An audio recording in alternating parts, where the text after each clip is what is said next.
Good evening, everyone. Thank you for your patience. Vice President Jordan, you hear us okay? All right, good to see you. We're going to get started. It's nice to have a full room. It is now 7:12 p.m., and I'd like to call this meeting to order. Members present, please. Ms. Kovare. Shakil Ali, Here. Aaron Rashba, Here. Anthony Sujisaka, Present. Andrea Jordan, Manufo Leah Inga Anuai. Here. And I believe we have our newly elected mayor in the house. We'd like to call on him to lead us on the Pledge of Allegiance this evening. Mayor Buenaventura, let us stand. Well, actually, we have students too. Am I remiss? They can join him. Could we have our students join up front as well?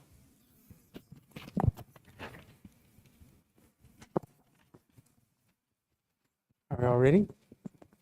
I pledge allegiance to the flag of the United States of America and to the republic for which it stands, one nation, under God, indivisible, with liberty and justice for all.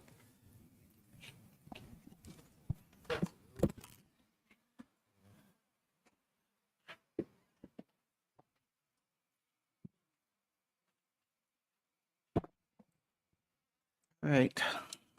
Thank you, Honorable Mayor Buenaventura. I'd also like to thank our students at this time.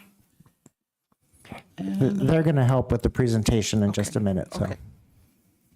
Thank you, Superintendent Morales. So we will move forward with the installation of board members. We want to congratulate our newly elected members and also bringing back one of our veteran members. So at this time, we will be installing Shakil Ali, Aaron Rashba, and Anthony Sujisaka. And we'll go in that order. Yes. So, Mr. Ali, would you join me here in the front? So prior to us moving into this section, I just received notice from Mark Church certifying the election that you truly are our next board members. And so I will give you your certificate after we do the oath. Okay. So, Mr. Ali, let's see. I'm going to let you hold the microphone. Okay.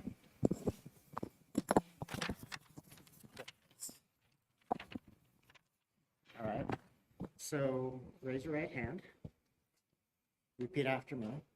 I, Shakil Ali, I, Shakil Ali, do solemnly swear do solemnly swear that I will support and defend the Constitution of the United States and the Constitution of the State of California that I will support and defend the Constitution of the United States and the Constitution of California against all enemies, foreign and domestic, against all enemies, foreign and domestic, that I will bear true faith and allegiance to the Constitution of the United States and the Constitution of California, that I will bear true faith and allegiance to, the Constitution of the United States and the Constitution of California, that I take this obligation freely without any mental reservation or purpose of evasion, that I take this obligation freely without any mental reservation or what? Excuse me. of evasion, Purpose of evasion. There you go. and that I will well and faithfully discharge the duties upon which I am about to enter, And that I will well and faithfully and faithfully discharge the duties that upon which upon which I am about to enter. I am about to enter. Congratulations. Thank you. So, Mr. Ali, you can have a seat after we swear everybody in, then we'll have moments of hearing your acknowledgments. Thank you. Mr. Rashba.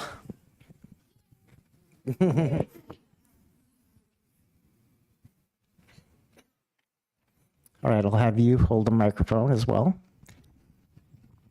Raise your right hand. After me. I, Aaron Rashba, I, Aaron Rashba, do solemnly swear do solemnly swear that I will support and defend the Constitution of the United States and the Constitution of the State of California that I will support and defend the Constitution of the United States and the Constitution of the State of California against all enemies, foreign and domestic, against all enemies, foreign and domestic, that I will bear true faith and allegiance that I will bear true faith and allegiance to the Constitution of the United States and the Constitution of California, to the Constitution of the United States and the Constitution of California, that I take this obligation freely without any mental reservation or purpose of evasion, that I take this obligation freely without any mental reservation or purpose of evasion, and that I will well and faithfully discharge and that I will well and faithfully discharge the duties upon which I am about to enter. the duties upon which I am about to enter. Thank you, Mr. I figured since the hand was already raised, you got to meet the hand.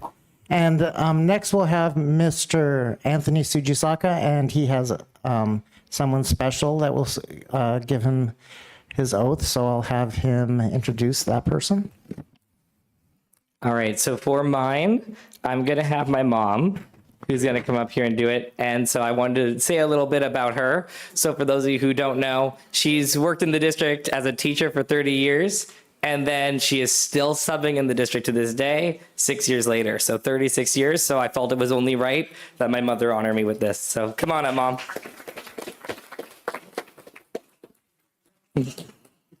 I have my own.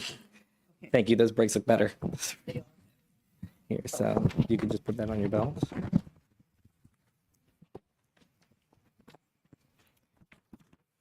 Okay. Oh, raise your right hand. I, Anthony Sujisaka, I, Anthony Sujisaka, do solemnly swear do solemnly swear that I will support and defend the Constitution of the United States.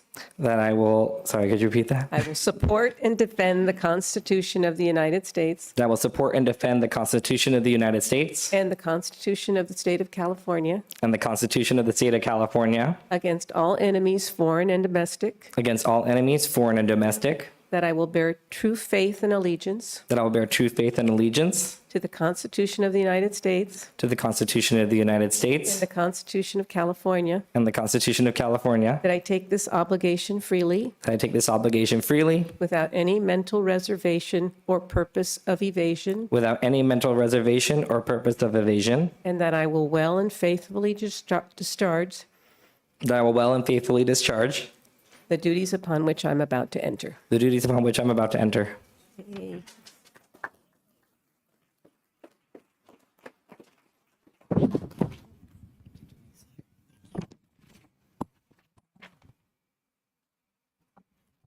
So I have here your certificates of election. Mr. Ali, Mr. Rashba, and Mr. Sujisaka. Congratulations. Can we have another round of applause for our newly installed trustees? We'd like to give you all an opportunity to share some remarks. This room is filled with your families and friends, and many of your supporters are tuning in. And we'd like to, I'll start to my right with Trustee Shaquille Ali. Thank you. Welcome, everyone, and thanks for coming out tonight to support us and to support our community, specifically our young people, our future leaders. It's been 11 plus years that I've been on this board, and I'm still energized. I'm still happy. I'm still ready to serve. And so we're here. It's all about the students. It's all about these students in the room right here. Without them, there's no need for a board. So thank you for coming out, and I look forward to working with all of you in the next 4 years.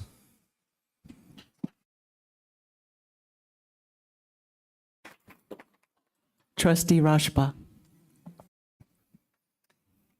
Well, I am deeply honored to be sworn in as a member of the governing board tonight, and I want to say a few important thank yous. First, I know several members of my family are tuning in tonight from across the country, and I want to thank you for them for their love and support, particularly my parents. Mom, Dad, thank you for instilling in me a love of learning and to deeply value education. I want to thank my wonderful family here in the audience tonight. Thank you to my wife, who has been my greatest source of strength and support through the very busy and hectic campaign this fall. No doubt things will continue to be busy and hectic as I join the school board, so I'll say thank you in advance. I'm delighted to have my two kids here with me today. And if I ever forget how important that the schools are, I need not look any further than my own home. It brings me so much joy to see both of you learn and grow as you go through the JESD schools. And I want to thank my mother-in-law and my brother-in-law who are here in attendance tonight for all your support.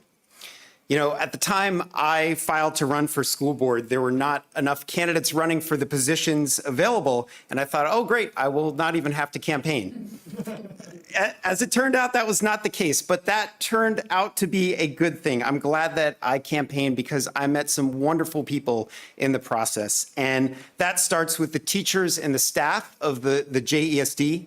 I know how incredible that these people are due to the interactions that my family has had with teachers, with school staff, with administration, with after-school coordinators at the schools that my kids attend.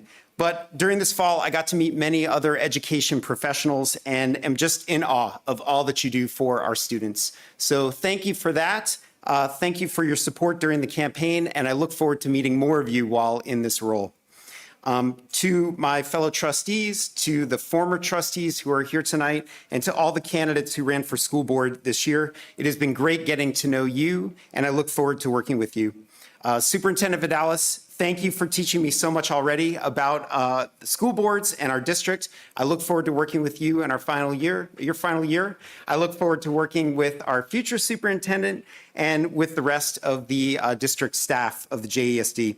And I'll just close by saying, you know, I ran for this position because I believe deeply in the value of public education and in democratic institutions, of which local school boards are foundational. So my final thank you is to the voters of Daly City, Colma, and Broadmoor who elected me. Whether you voted for me or not, I promise to work hard for you and to do the best I can by our schools and our students. We have a wonderful district, and I know that firsthand from my experience as a parent and a school volunteer, and I look forward to working with my colleagues on a continued path to educational excellence here in the JESD. Thank you.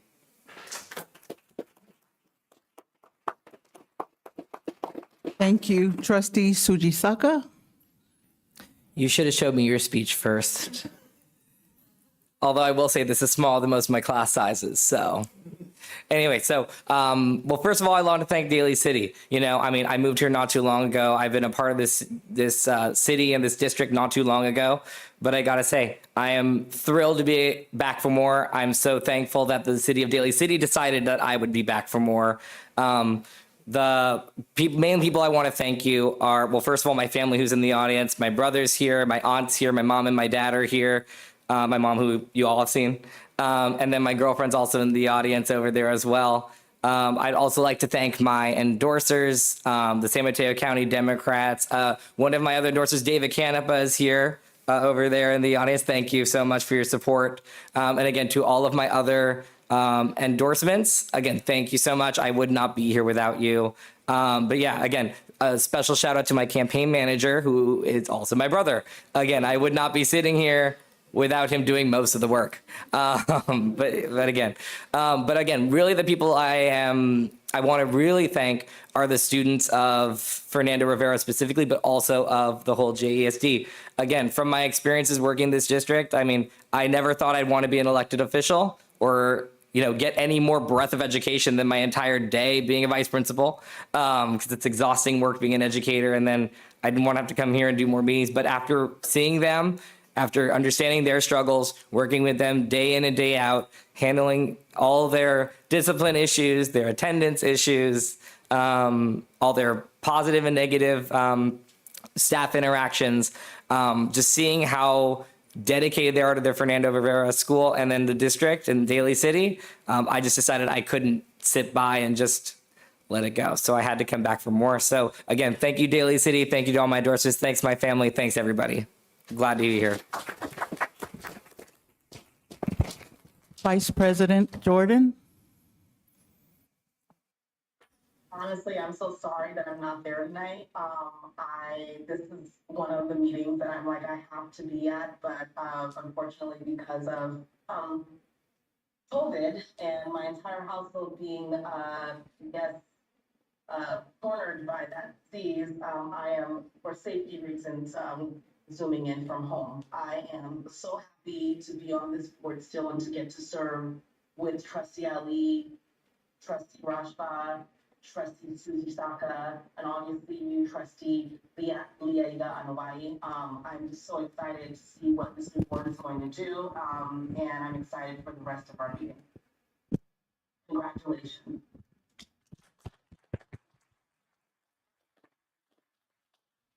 I'd like to congratulate all of you too. Welcome to hard work, education, and our education leaders. Many times this is a thankless job, but you're not in it for the recognition. I've heard tonight through your comments that you're in it for the students, and that's the investment that we continue to commit to in our community. And so I welcome you. I'm glad to have our colleague continue to serve, but I welcome you to this work. I welcome you to utilizing the skills that you promoted when you ran for this seat to ensure that we not just hold each other accountable, but we do great work for our students and our community. So congratulations again. I'd like to call on to some speakers, but before I do that, I'd be remiss if I didn't acknowledge a few individuals who have joined us this evening. I'd like to also introduce once again Honorable Mayor Ray Buenaventura, who is with us this evening. I believe I just saw Vice Mayor Jocelyn Manalo join us at the back of the room. We also have with us our district supervisor, Honorable David Canepa. We have the president of the Bayshore Elementary School District Governing Board, Honorable Trustee Rick Abelana. Our dear friend, fearless leader, COPE Chair Belinda Dart. Elaine Francisco, retiree of our community, our JESD community, is also with us this evening. Our former president and colleague, Clayton Koo. We have with us our community leader and arts commissioner, Ms. Victoria Magbilang. We also have superintendent from our sister community, Tony Presta of Jefferson Union High School District. Also from Bayshore, we have Honorable Trustee Teresa Fapua'a.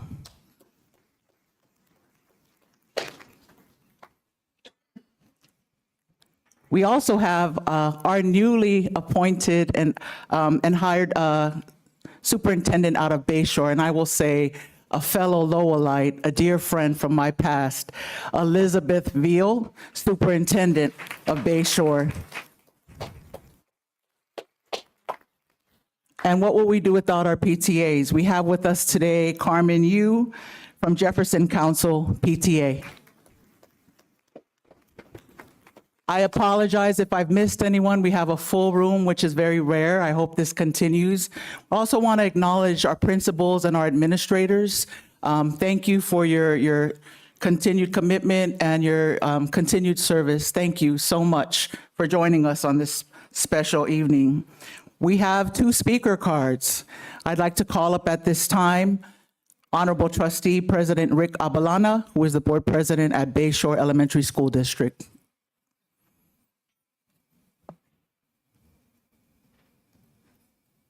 Good Good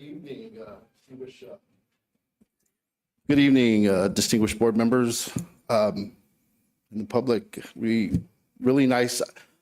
I'm here tonight, and I sense a very positive energy here tonight, and to witness the installation of our new incumbent, Ali, our newly elected trustee Rashba, and Suji Saki, trustee. I'm here to thank everyone for inviting us here tonight. Of course, I represent the Bayshore Elementary School District. And again, congratulations to you all. And I look forward. I hear what you spoke about, and I'm impressed to hear the dedication and the commitment of what you're about to enter. And I want to ensure that being in another sister district over the hill, if anyone knows where Bayshore is, we're right over that mountain over there, San Bruno Mountain. And we're a really nice school district, I promise you that. But what I do is I want to look forward in collaborating with this district. I grew up in this district. I went to Coma Middle School, which is now TRP. Thomas Hart Policia was the principal when I graduated. I don't want nobody to start calculating, but and then I'm also an alum of Jefferson High School District. So there's a lot of pride that I have here in Daly City because I built a foundation for myself, and I'm giving back. And to see members like yourselves doing the same, and all of us coming together, strength in numbers. And if we can collaborate at a whole different level and ensure that the students achieve at the highest goals to prepare them for their future, that's what we really need to work on. And I'm extending myself to your district to work in unison and build unity in our county. Thank you so much. And again, congratulations. Thank you, President Albalana. We also have COPE Chair Melinda Dart.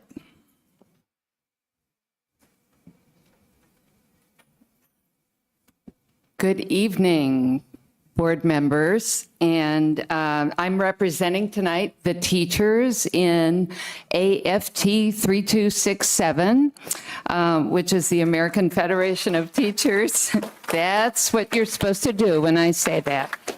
Thank you. And I want to congratulate on behalf of the teachers and also myself, Anthony Sujisaka, Aaron Rashba, and Shaquille Ali. We are grateful that you have chosen to run for public office, and we know it's not easy, and we appreciate that. And we are grateful that you have chosen to support our precious public schools, which are so important to the community and to all of us. And unfortunately tonight, Paul Hagan, the current president of AFT 3267, is COVID positive, so he cannot be here tonight.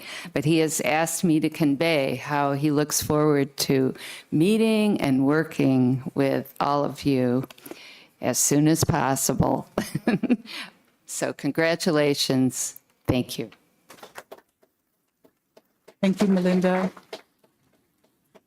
We have Supervisor David Canepa.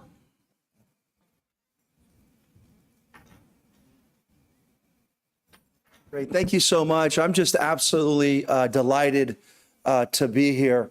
You know, many of the board members, I've known Shaquille for probably 20, maybe 25 years. Fo, I've known you for 20 years. And I was just thinking, I was looking at some of the principals, Ben Turner. I want to just make some comments about Bernie. I think Bernie's leadership is really, I remember when Bernie took over, I was a little bit shaky before him, but through Bernie's leadership, and really I think, and if you look up there, it's really powerful, the governance team meeting guidelines, really simple, but really important. I think what this board has demonstrated is this ability to really collaborate, to really work together. And I think as the county supervisor, I think we've demonstrated as a group what we can do when we work together. We deal with issues of people who are food insecure, especially our children. We deal with issues of kids not having Wi-Fi. I live in Daly City. I love this community. And I love this community because of the members who comprise of this community. It's a special place. So when people say, oh, I love San Francisco, I love to live in San Francisco, that's fine. I like Daly City better. That's just me. And it's because of the people and who we're about.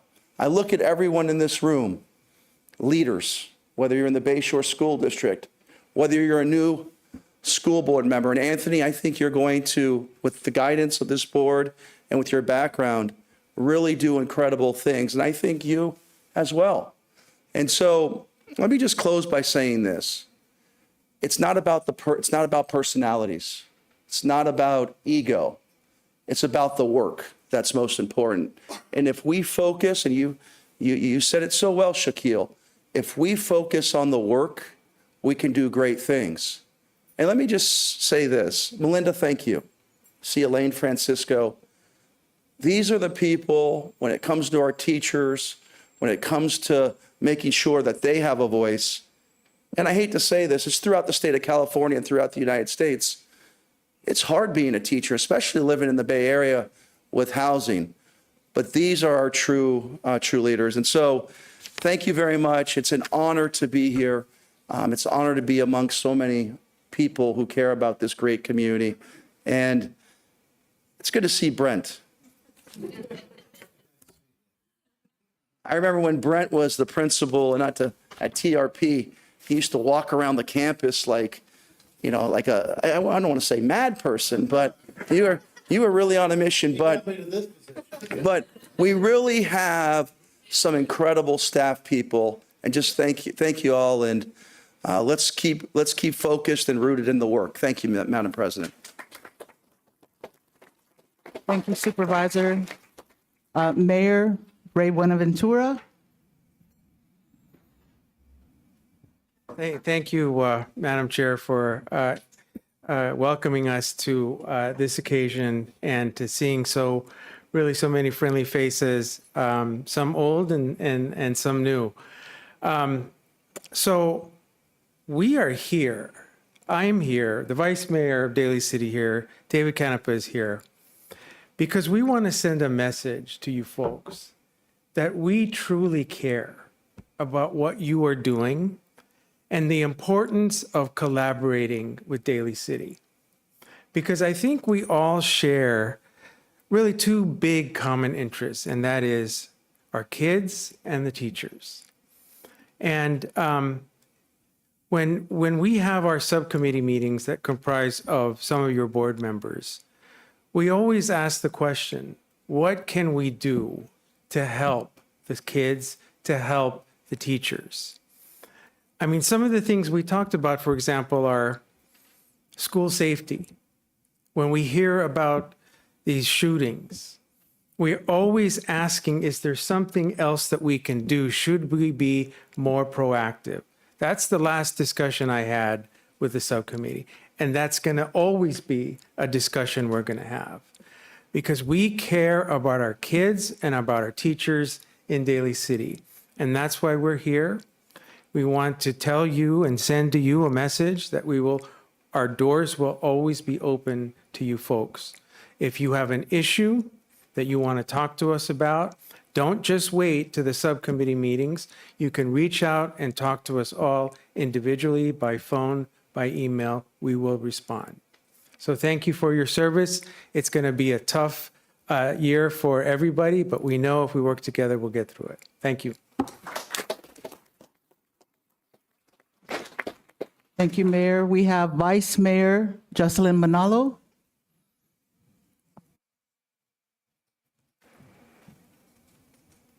Thank you very much, Madam President.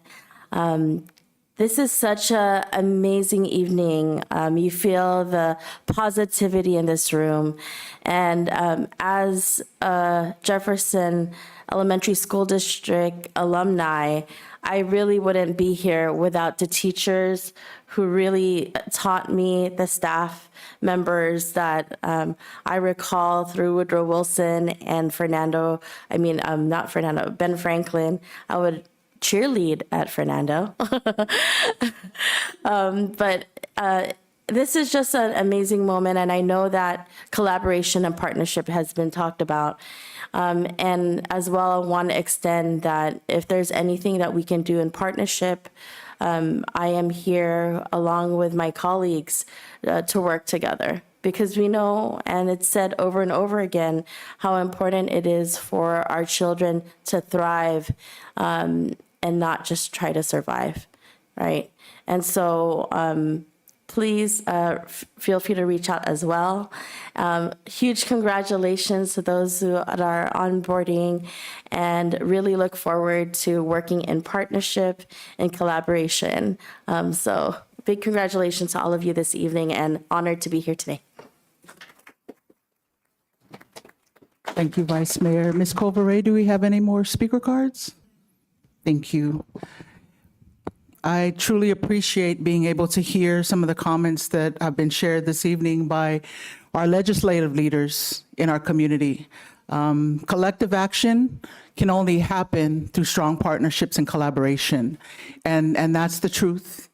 That's the real deal. Our teachers do that every day. They collaborate in our district, in our schools, and we depend on the leadership, not just in our city, but in our county. So we're grateful to hear that loud and clear. Let me let you know you recorded also tonight. It's been documented. It has been documented. So thank you. So without further ado, we're going to move business along. We are now looking at approving our agenda, but I believe there is a change. Superintendent Vidales? Yes, Trustee Liang-Anwai, you can, may I request that we move item 10 to immediately after item 7? We have a full house tonight, and I think they're eager to get ready for our reception. Thank you. Thank you, Superintendent Vidales. So do we have a motion with the amendment that has been introduced? I motion to approve the amendment that has been produced. Thank you. We have a motion. Do we have a second? Second. We have a second. All those in favor, please say aye. Aye. Aye. Thank you. We will now move on to item number 6, Governing Board Annual Reorganization.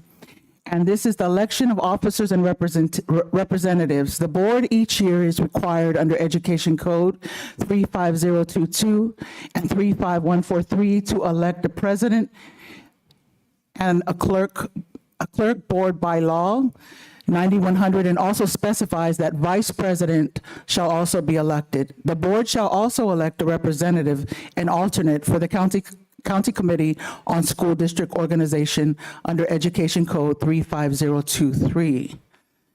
So at this time, we would like to open the floor for nominations from our board trustees. We are now looking to nominate a president for our board. The floor is open. If I may go ahead, I would like to nominate Trustee Andrea Jordan for president. Thank you. We have a motion for Trustee Jordan. Do we have a second? Second. We have a first and a second. I believe this is a roll call. Is this not? Or thank you. Ms. Culver-Ray? Mr. Ali, Aye. Mr. Rashba, Aye. Mr. Sujisaka, Aye. Ms. Jordan, Aye. Ms. Leah Inga Anawai. Aye. Yes. It's unanimous.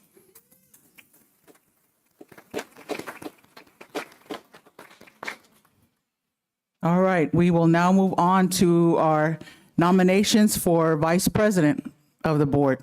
The floor is open. I'd like to nominate Trustee Ali. I second. We have a first and a second. All those in favor, please say aye. Aye. Aye. Aye. It's unanimous. We have a vice president. So it's my understanding, since you are not with us in person, President Jordan, we will now turn the meeting facilitation over to Vice President Ali. So can we get another round of applause for our president and vice president? So we still have to nominate a clerk, but I'm going to turn it over to the vice president to finish the facilitation of the meeting.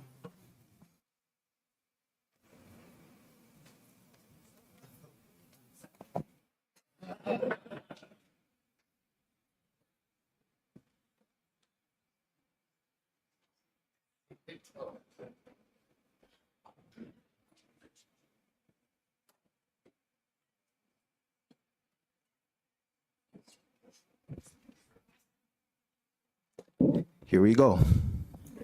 Let me look at Bernie's cheat sheet here.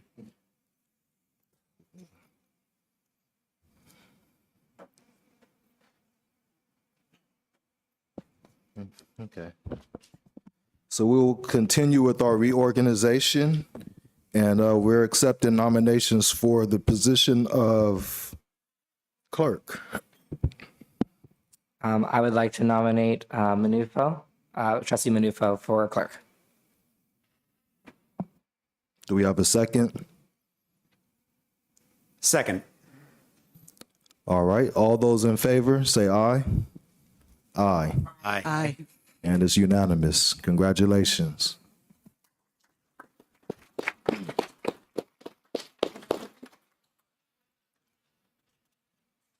Next is nominations for representative for the County Committee on School District Organization.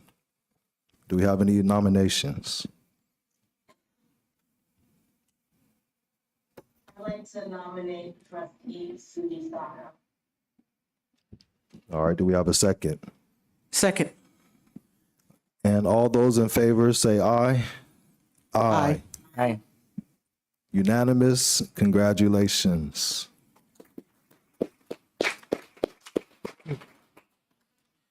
And we still need to have an alternate. And this committee meets not very often, right, Superintendent Vidales? It meets approximately one time a year. And rarely do we know the date more than 2 weeks in advance. So that's why we select an alternate, because between two people, one of them should be able to make it. Okay.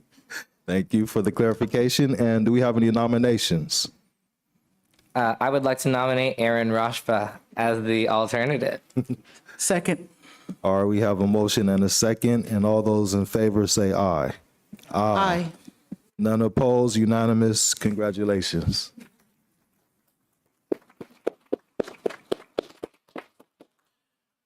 I see on here that we were to allow board members to share. Is that still part of this? No, the board members already shared earlier. So we're going to move on to our special presentation. Great. All right, we have a special presentation. The Thomas R. Policita Middle School teachers, Susan Roboy and Renee Tanaka Praxidis, co-facilitators of the district's athletic program, and participating students will share their individual learning experiences from the 2021 to 2022 school year and give updates on this year's program.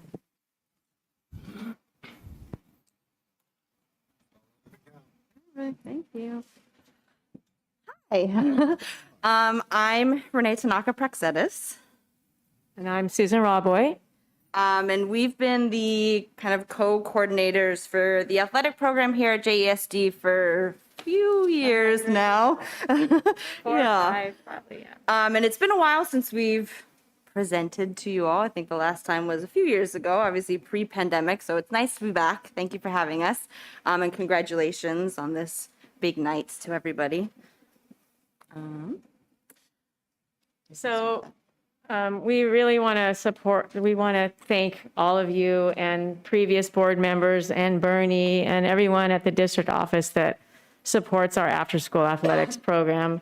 It's invaluable. We have some students that are going to speak in a little while. the experiences they've received and will continue to receive. And I bet some of you played sports when you were in middle school and high school, and hopefully have really fond memories of it and learned a lot. So we want to thank you guys and our community for supporting the after-school sports program. So, I mean, I think it goes without saying there's a multitude of benefits to continuing after-school sports and participating in after-school sports. And I think our students will speak to some of this when they get an opportunity to speak in a little bit. But obviously, beyond kind of developing the specific skills in that sport, there are kind of beyond the skills that can be learned and gained through after-school sports kind of transcend the sport itself.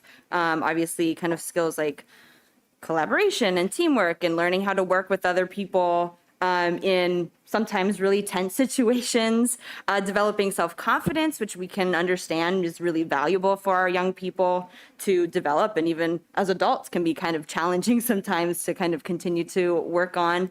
And then our big kind of push in our after-school sports program is to learn how to win with humility but lose with grace. And so, at the end of the day, we are all still part of the same community, and even though we are competing against each other, and that can be kind of fun and invigorating, it's also, at the end of the day, we're still part of the same community.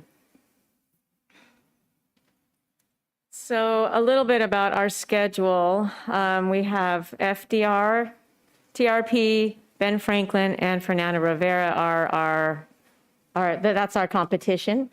And in previous years, we've had, once we had somebody from Littman joined our district, and occasionally we invite if we know like a parent has a child that plays volleyball, they might come and have a fun little scrimmage with them. But so the last time we had, a couple of years ago, obviously, we made it through a season and a half or 2.5 when stopped our whole lives and upended everything.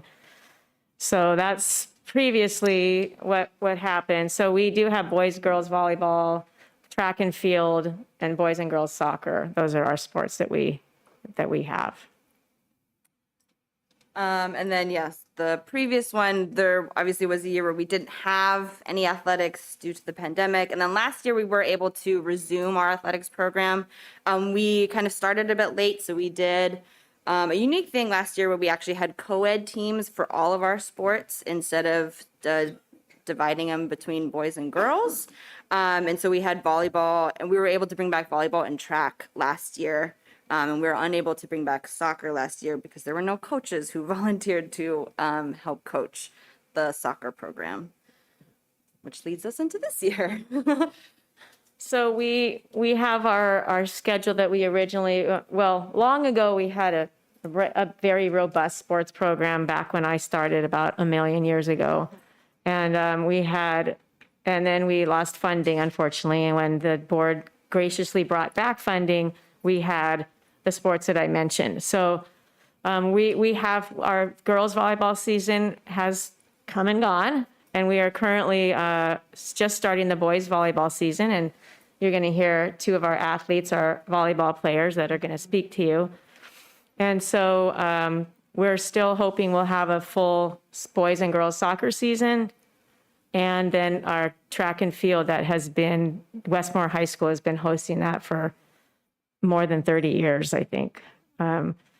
So what you are graciously funding for us are the referees, the cost of Westmore's hosting the track meets. We give medals to the teams who win the championships, the equipment for after-school athletics, which we keep separate from the PE stuff, and then additional equipment, jerseys and stipends for the coaches and the coordinators, referees, and things like that.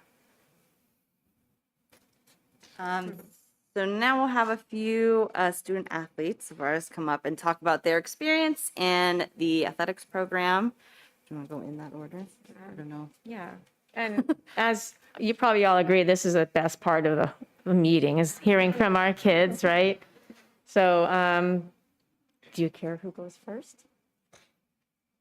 Okay. All right. I'd like to introduce Jacob Canlis, one of our amazing volleyball players. Great long jumper and all around really nice guy.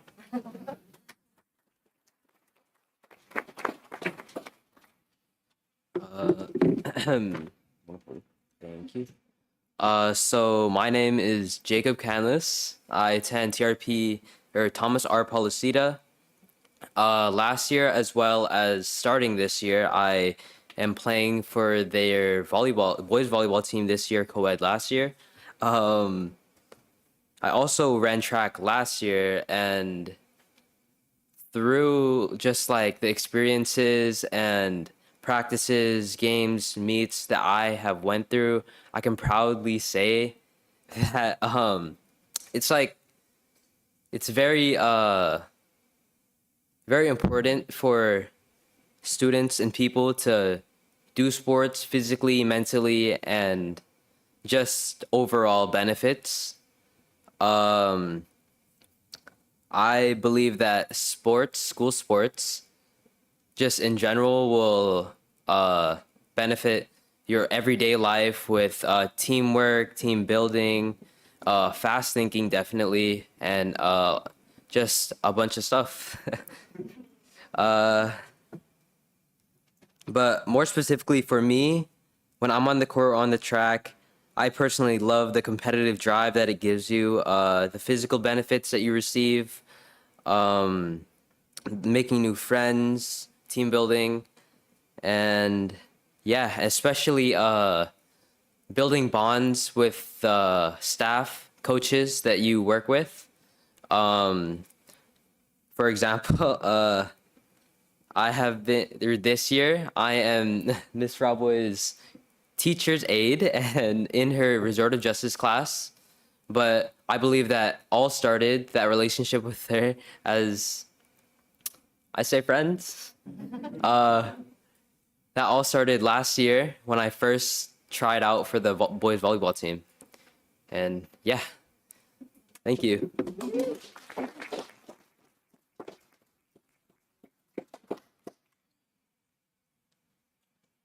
All right, next up we have Kylie Chiba.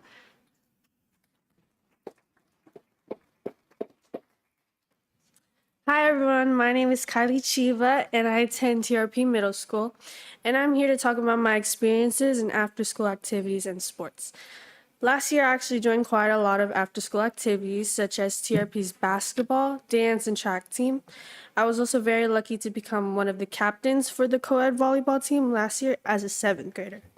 I remember after all the long days of school, I would always be excited to go to the volleyball practices and to be with my teammates.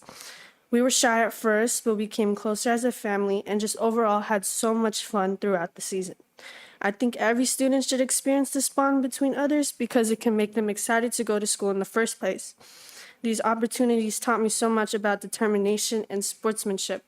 I think sports really brings out my confidence to do well, and I really hope for the future students to step out of their comfort zones and to try something new. I'm very thankful for the staff and teachers that gave me such a great opportunity to have this experience. I want to give a special thank you to Ms. Raboy. Thank you so much for everything. Most importantly, thank you to the school board for funding these after-school activities.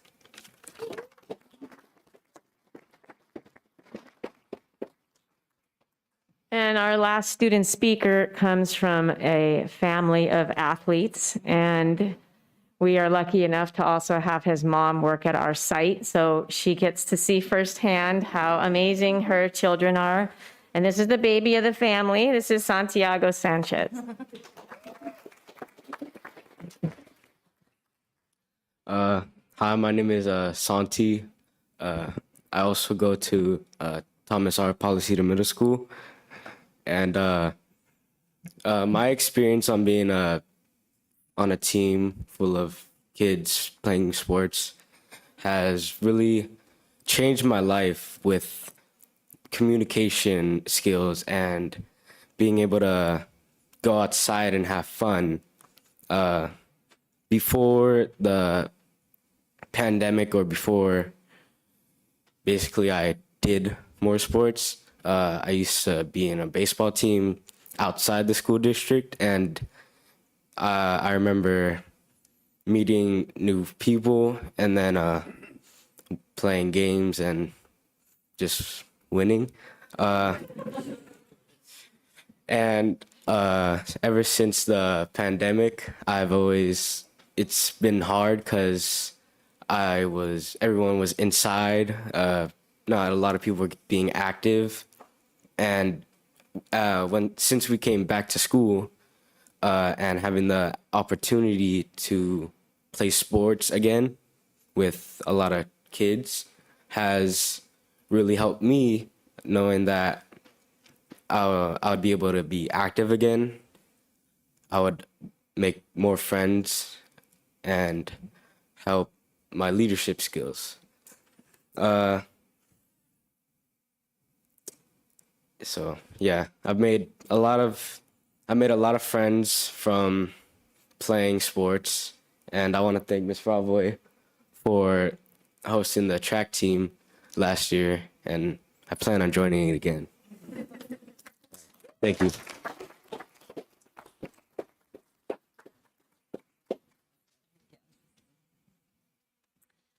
Well, thank you for letting us come present this evening. And obviously we want to big special thank you to Mr. Valenti and Ms. Santa Cruz, who helps us With everything. everything related to this program. We also want to thank Mr. Vidales for supporting us over the years, for supporting athletics over the years. So thank you.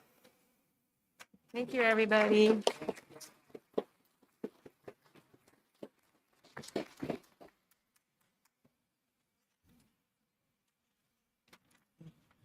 Thank you. Do we have any comments from the board members? I have a comment. I want to say thank you so much to Ms. Roboy and Ms. Tanaka Praxedis for coordinating the program. Thank you so much to the students who spoke. Jacob, Kylie, and Santiago, you spoke really well to the benefits of athletics. I can appreciate in my own life how being physically active helps you in all aspects of life. And I know this of the great benefits of the middle school athletics program from having a child at home who's participating and seeing the joy in his face from participating in that, competing against other schools. It's exciting. It builds all sorts of skills that will benefit the students down the road. So really proud of the work being done as a parent and now as a school board member. Thank you.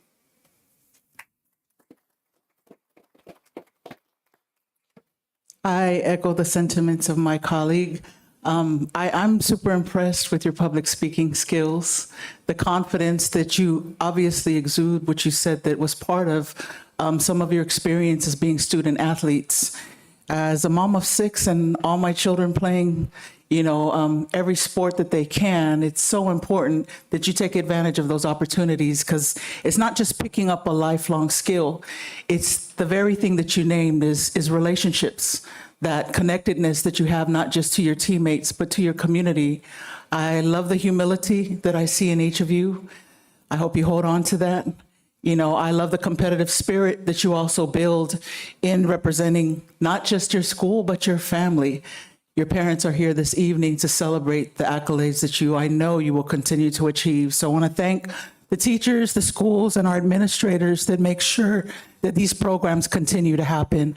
We have our supervisor in the house. We have some of our council members in the house, and we want to make sure that those programs continue to thrive through some of the collaboration that was named this evening. We want to make sure that our fields are safe, that they're upgraded so that you can play there and enjoy yourselves, and that the community can come and cheer you on. So thank you, and happy holidays. Congratulations.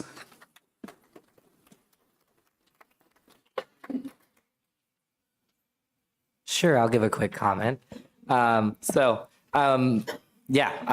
really value it. Sports as a outlet for education. I mean, I have to, as an educator, say I hope your grades are also up as well, because again, I know that those two things go hand in hand. They're not just one or the other.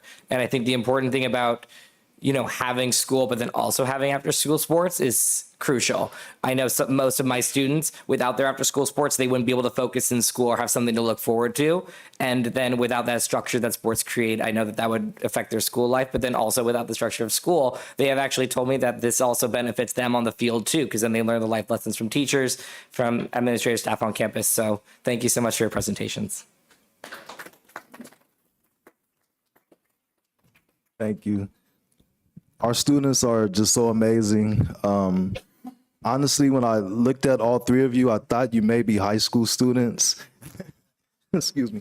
So I don't know if that's just because our athletes may tend to be big or, I don't know what it was, but no, not in a bad way.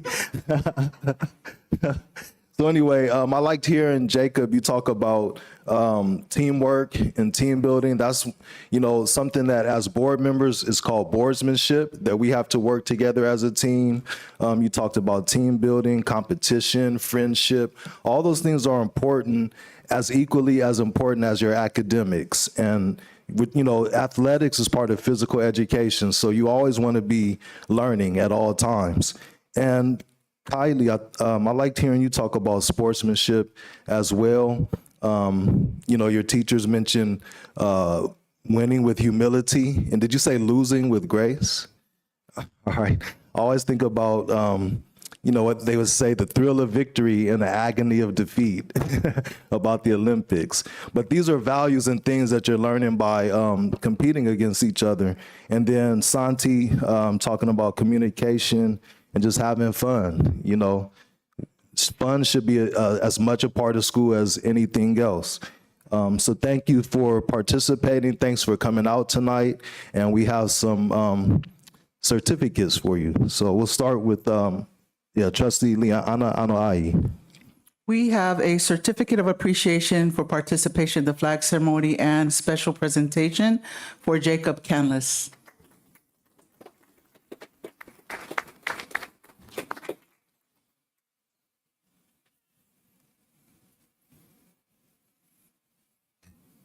We also have a certificate of appreciation for participation in the flag ceremony and special presentation awarded to Santiago Sanchez.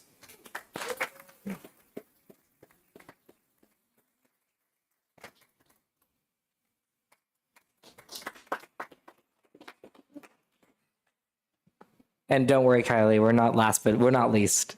So we have the certificate of appreciation for participation in the flag ceremony and special presentation for Kylie Shiva.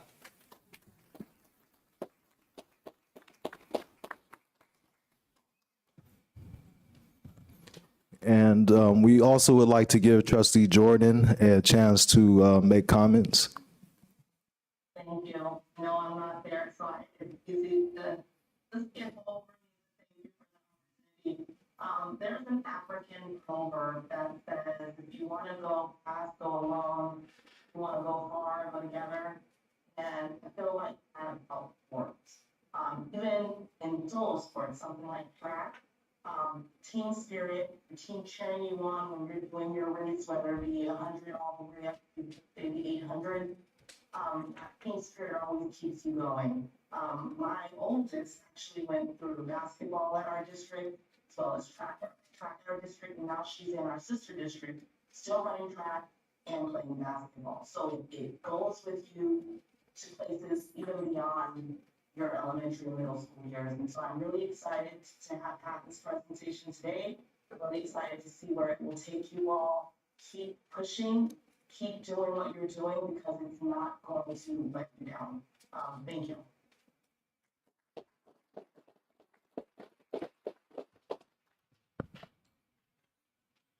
And so we will move on to item number 10, correct? Correct. All right. So let's see, we will take a recess for 20 minutes, and we ask the board members to return after 20 minutes to reconvene. So that would make it 8:30. 8:30. Okay, great. Please join us outside in the lobby in the front of the building for some sweets.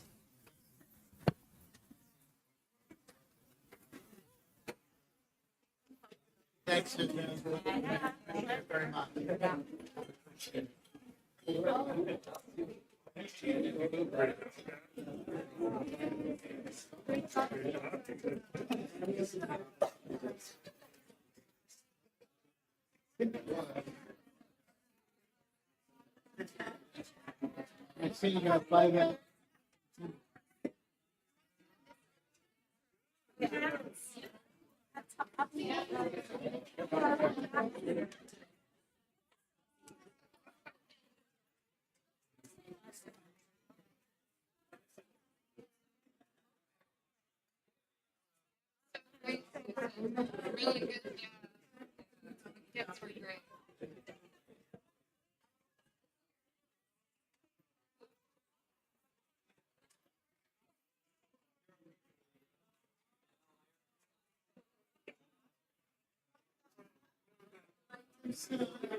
And I want to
All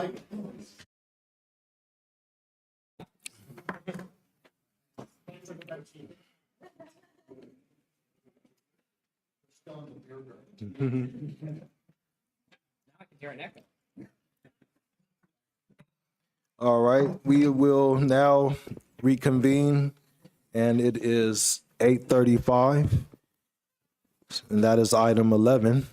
Item 12, educational and student services. Oh, I gotta go back. Yeah, thank you. Item 8A, board member acknowledgements and commendations, and we will start on my right. I'll share a few words, just congratulating our new trustees and welcoming back Trustee Ali as well. And to our new board president and vice president, I hope you feel better soon, Trustee Jordan. And that is just a sign too that COVID and the flu is still with us. So hopefully this holiday season, everyone will tighten up and follow a lot of the protocols that we had in place before. But thank you so much again to all of our staff, our educators, our administrators, to Superintendent Vidalis and all of our assistant superintendents. Extremely grateful for your leadership as we close out this year. Excited for the new year and just want to wish you all the best of the season. Remain safe, and I hope you get to spend time with those that matter most. All the best. I will echo Trustee Leah Iga Anawai's appreciation for our teachers and staff for all you're doing to close out the calendar year, and simply say I hope you feel better, President Jordan, and to anybody else who may be dealing with COVID and flu symptoms. Stay safe, everyone. Thank you.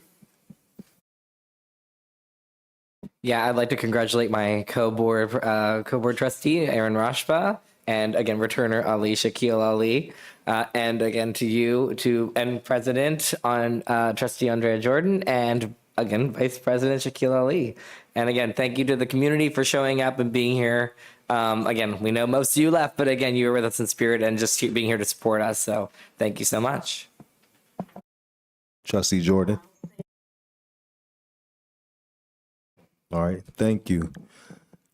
I will follow your example and save my comment to the end as well. Superintendent comments. Yeah, I just want to invite you to drive by 305 Westmore if you haven't done so already.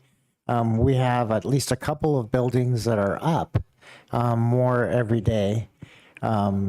Big crane there. If you would like to observe the crane moving some of these modules up and around, let me know. We'll figure out a time when it's happening. And we can step on the other side of the fence. Without the cap and the vest, we can't step on the other side of the fence.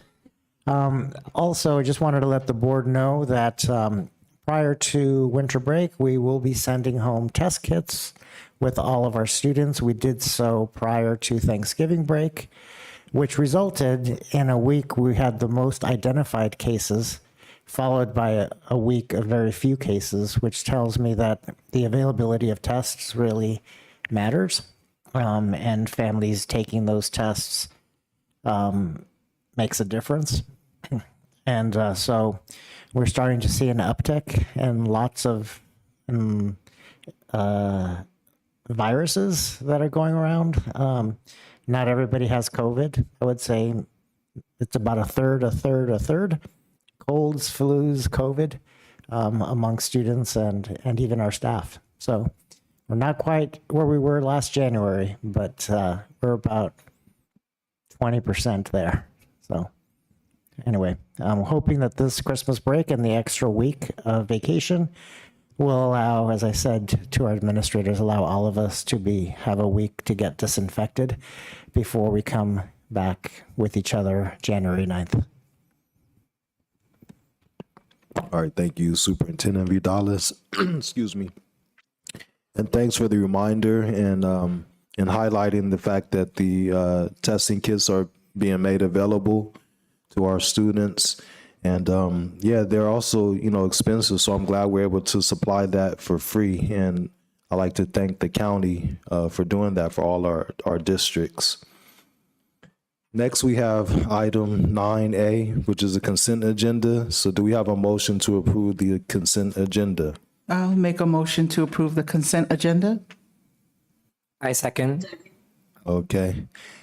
Are there any resolutions? I don't think so. So There is. one resolution. So this would be a roll call vote. Miss Leah Inga Anawai, Aye. Mr. Rashba, Aye. Mr. Sujisaka, Aye. Miss Jordan, Aye. Mr. Ali. Aye. And that's unanimous. We'll move on to item 9D, governing board meeting dates and governance calendar for 2023. The board will approve proposed board meeting dates and governance calendar for 2023. Do we have a motion? I motion. Second. Okay, we have a motion and a second. All those in favor say aye. Aye. Aye. And we did, oh no, that is, okay, so item 9E, reorganization of district board subcommittee. The board will consider the composition of existing committees and appoint one to two board members, and representatives to the district board subcommittee. So we have parent involvement advisory committee, which we need one person, the wellness committee, one city of Daly City, towns of Broadmoor and Colma and other local partnerships, 2, and Jefferson Union High School District and local elementary school districts, 2, board policies, 2, and JESD Housing Board, 1. So we're going to just go ahead and start with the first one, which is, Superintendent Vidales, did you want to say anything? Yeah, the only thing I just want to say is that we do have a new assignment here, and that's to be a member of the Jefferson Elementary School District Housing Board nonprofit. That will work with other community members, which you will appoint later in the meeting, to help develop, at least this year, develop some of the processes and procedures and criteria for a selection of residents. So that is the board determined that one board member should sit on that board as a representative of the school board. All right. I had a question. Superintendent Vidales, for that particular position, is it also like the other committees that it rotates annually, or is that a standing? Right now, it's going to be just 1 year. Thank you. I suppose if the board is the housing board is in the middle of something that needs to continue, that member might say, we're really in the middle of something, I'd really love to serve again to finish it. And then could I ask another question? Do we know the dates/times that these committees meet? They don't meet on a regular basis. Like I can tell you, Parent Involvement Advisor Committee tends to be evenings. Wellness, they've tended to be afternoons. The City of Daly City, towns of Broadmoor and Colma, those vary depending on availability of the members. The high school district and local elementary school district, those vary. Board policies is a remote work assignment. You work on it when you can. And the housing board, I'm going to guess, is going to be in the evening or late afternoon. Oh, oops, I don't have it on. You ready to make a motion? Okay. Yes, if there are no further questions. I would like to motion myself for the Parent Involvement Advisory Committee and the JESD Housing Board. Okay. So before we entertain that, I think we want to discuss if we're going to vote for all the assignments at once or vote for each assignment. Yeah, in the past year, the board has had a conversation about who's interested in what and then determined how to equally divide the assignments. So, okay. All right. So far we have your interest in PIAC, and Housing Board. And those are both only asking for one board member. So is there any discussion about that or anyone else that was interested in one of those committees? If I'm stepping on anyone's toes, please tell me. All right. Then we can go ahead and vote for this one then. So do we have a second? Well, why don't we discuss the rest of them? That way we can. Motion them So all. we at do once. have I think we can just motion them all at once. I got you. And I think Trustee Jordan, did you have a question? No, I was basically gonna say that, you should take all of them first and then most, but basically gonna say what, Superintendent Vidal said, so. All right. keep going. Are you helping me keep track of this then? All right. So let's talk about wellness. Maybe I'll skip that one. Yeah, Vice President Ali, I did want to just say, in respect to the new board trustees, would it be okay, Superintendent Vidalis, if you explain each of the committees? Sure, I have, I'll gladly do this. Parent Involvement Advisory Committee meets with Ms. Scott and representatives from each of the school sites, and we have one board member on that. The PIAC basic function now is to be an advisory to the development of the LCAP. So they serve as that body. Wellness Committee oversees the development and once developed, the implementation of our wellness policy. With one board member along with our school nurses, counselors, other administrators. City of Daly City, towns of Broadmoor and Colma, and other partnerships. You heard Mayor Buenaventura refer to that subcommittee. Usually it's two of our members, two of any of these bodies' members to discuss issues and open communication. If there is none of these committees can the board members act unilaterally. They can bring something back, and the rest of the board can also provide direction for an upcoming meeting. Jefferson High School District and other local school districts, similar to the City of Daly City and towns of Broadmoor and Colma. Two of our members, two of their members, discussing ways to collaborate or working together or working through something. Board policies, this one works with me to review the board policy updates from CSBA and identify ways that we can modify them so that they fit our district. And the biggest way to modify it is to make sure that it's for elementary schools and it's not for high schools. That's we often miss those in the updates. And then the housing board, I did just explain. Any other questions?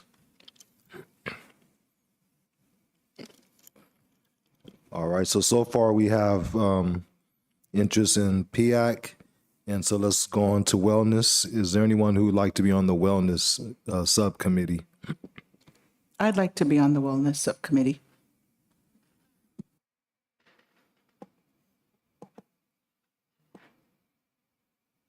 All right, any other board member interested in that? All right, next we'll entertain the City of Daly City, towns of Broadmoor and Colma, and other local partnerships subcommittee. Any interest? I have an, yep. I have an interest. So Ms. Jordan and Mr. Rushman?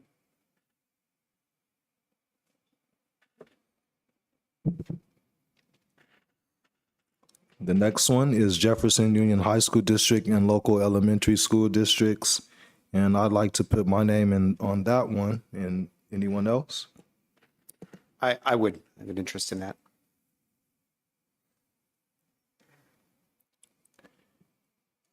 Any other interests? Looks like no. Next, board policies, 2 board members.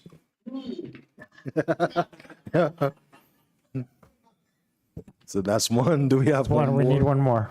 I can also join. Great. And I know that trustee Sujisaka is interested in the housing board. Is there anyone else interested in that board? I actually did have a question. Did we vote to say that there would only be one board member on this subcommittee? Yes, you did. Okay. That was motioned by you, probably. Right. All right, well, it sounds like we have consensus on interest unless anyone else is interested in the housing board. All right, so based on my notes, Superintendent Vidales, we can go ahead and just have a motion to appoint all of these subcommittees. As discussed, let me just review what they are. Parent Involvement Advisory Committee, Mr. Sujisaka. Wellness Committee, Ms. Liang Anoa'i. City of Daly City, Towns of Broadmoor and Colma, and other partnerships. We have Ms. Jordan and Mr. Rashba. Jefferson Union High School District and other local elementary school districts. We have Mr. Ali and Mr. Rashba. Board policies, we have Ms. Jordan and Mr. Sujisaka. And the Housing Board, we have Mr. Sujisaka. Is that correct? All right, Yes. so we would just need one motion and one I second. motion what Superintendent Vidal said. Do we have a second? Second. All right, we have a motion and a second. Should we take a roll call on this or is just, A voice vote is sufficient. all right, so all those in favor say aye. Aye. Aye. Congratulations for you, all of you, with your new duties. And Mr. Ali, so after a motion is passed and it's unanimous, it helps for the record to say motion passed unanimously, or that was unanimous vote. Yes, unanimous, and yep, thank you.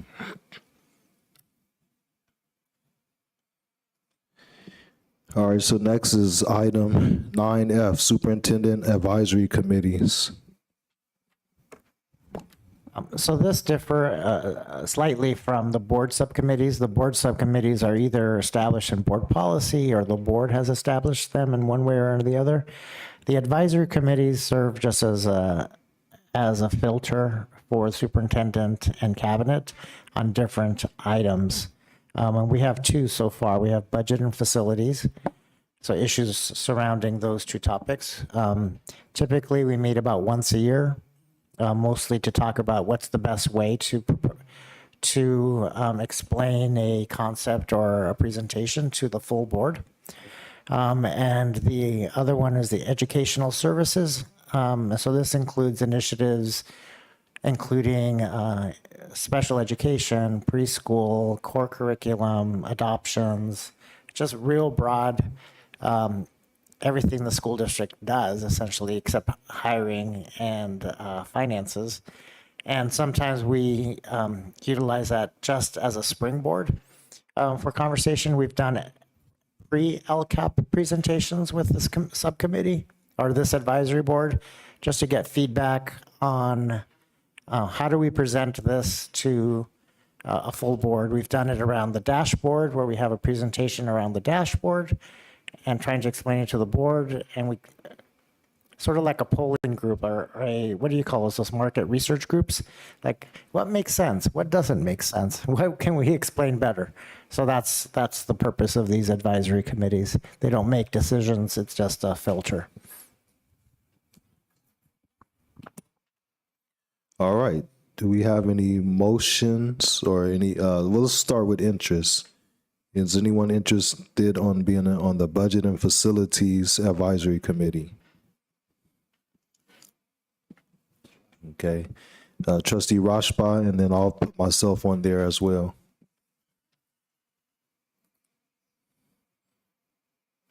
And Educational Services. I'm interested, please. I'd like to put myself on there as well. Thank you. So do we have a motion?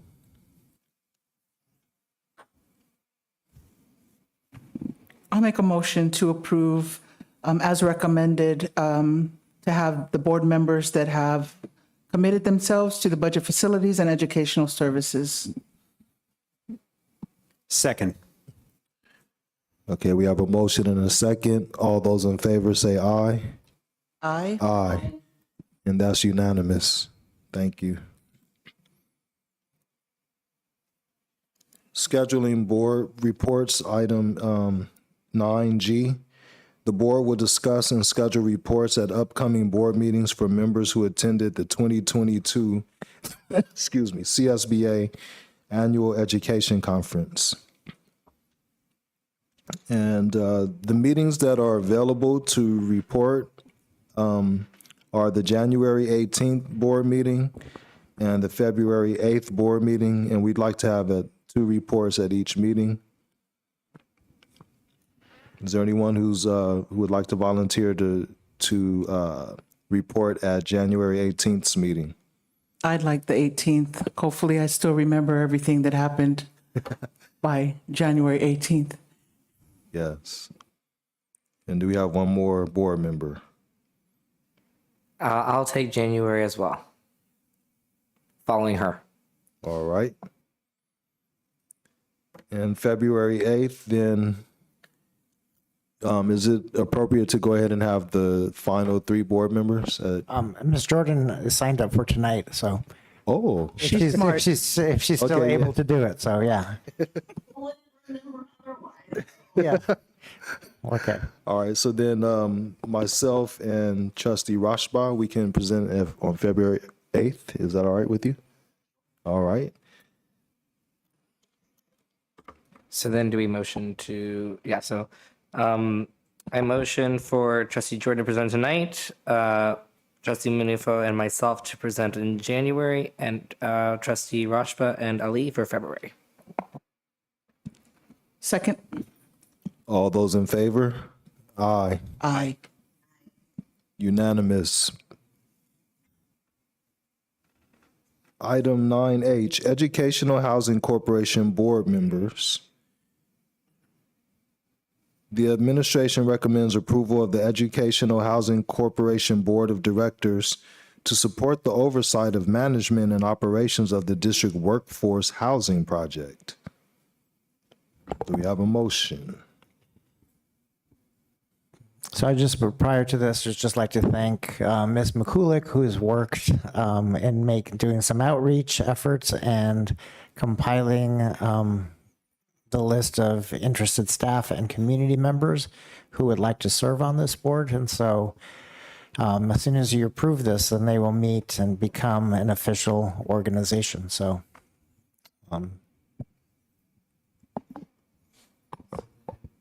So I motion to approve the Educational Housing Corporation Board.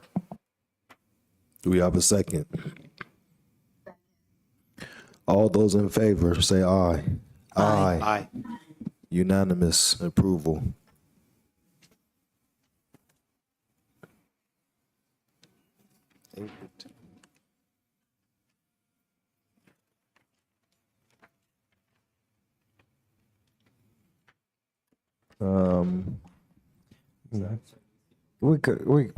we skipped 10 and 11, so we go to 13I. 13. Yeah, 12 is all consent agenda. Item 13.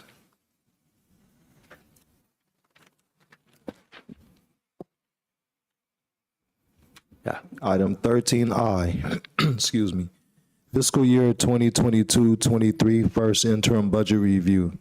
Mr. Michael Laurel, Assistant Superintendent of Business Services, will present the 2022-23 first interim financial report for the period ending October 31st, 2022.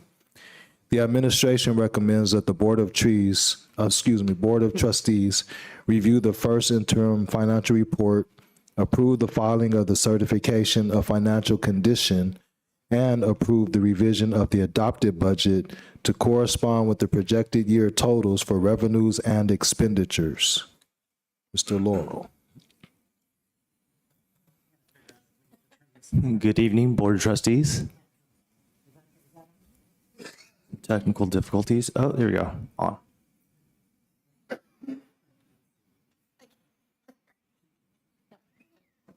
Awesome. Well, good evening. I'll try to keep you guys awake as I go through the first interim report. You guys should have a copy on your desk as well. Just for our new trustees, I'd just like to go over the budget cycle. As you can recall, I talked about being on a train track, right? As we go through the budget season, it starts with the adopted budget in June, the unaudited actuals in September. We're currently on first interim, which is expenditures through October 31st, 2022. Next will come the audit report, then second interim in March. And then we start all over again with the budget for the following year. So we're always going on the same track. All right, just remember that. So by ed code, we are supposed to report twice a year. They're known as interim reports, first and second interim. The second interim would cover expenditures and revenues through January 31st, 2023.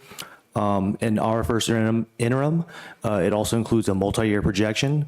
It is mandatory for us to have the 2 out years, but we always include a third out year to have better optics into what's going to happen in the future. I think you guys have gone over this as well at, I think, the CSBA conference, but there's 3 different outcomes that can come from this meeting: a positive, negative, qualified, or negative outcome. So positive meaning that we'll be able to meet our financial obligations for the current and out years. Qualified is we may not be able to meet our financial obligations, and negative, which means we wouldn't be able to meet our financial obligations. So we're going to take a bird's eye view here at our first interim, and overall, the revenues have increased by $3.24 million.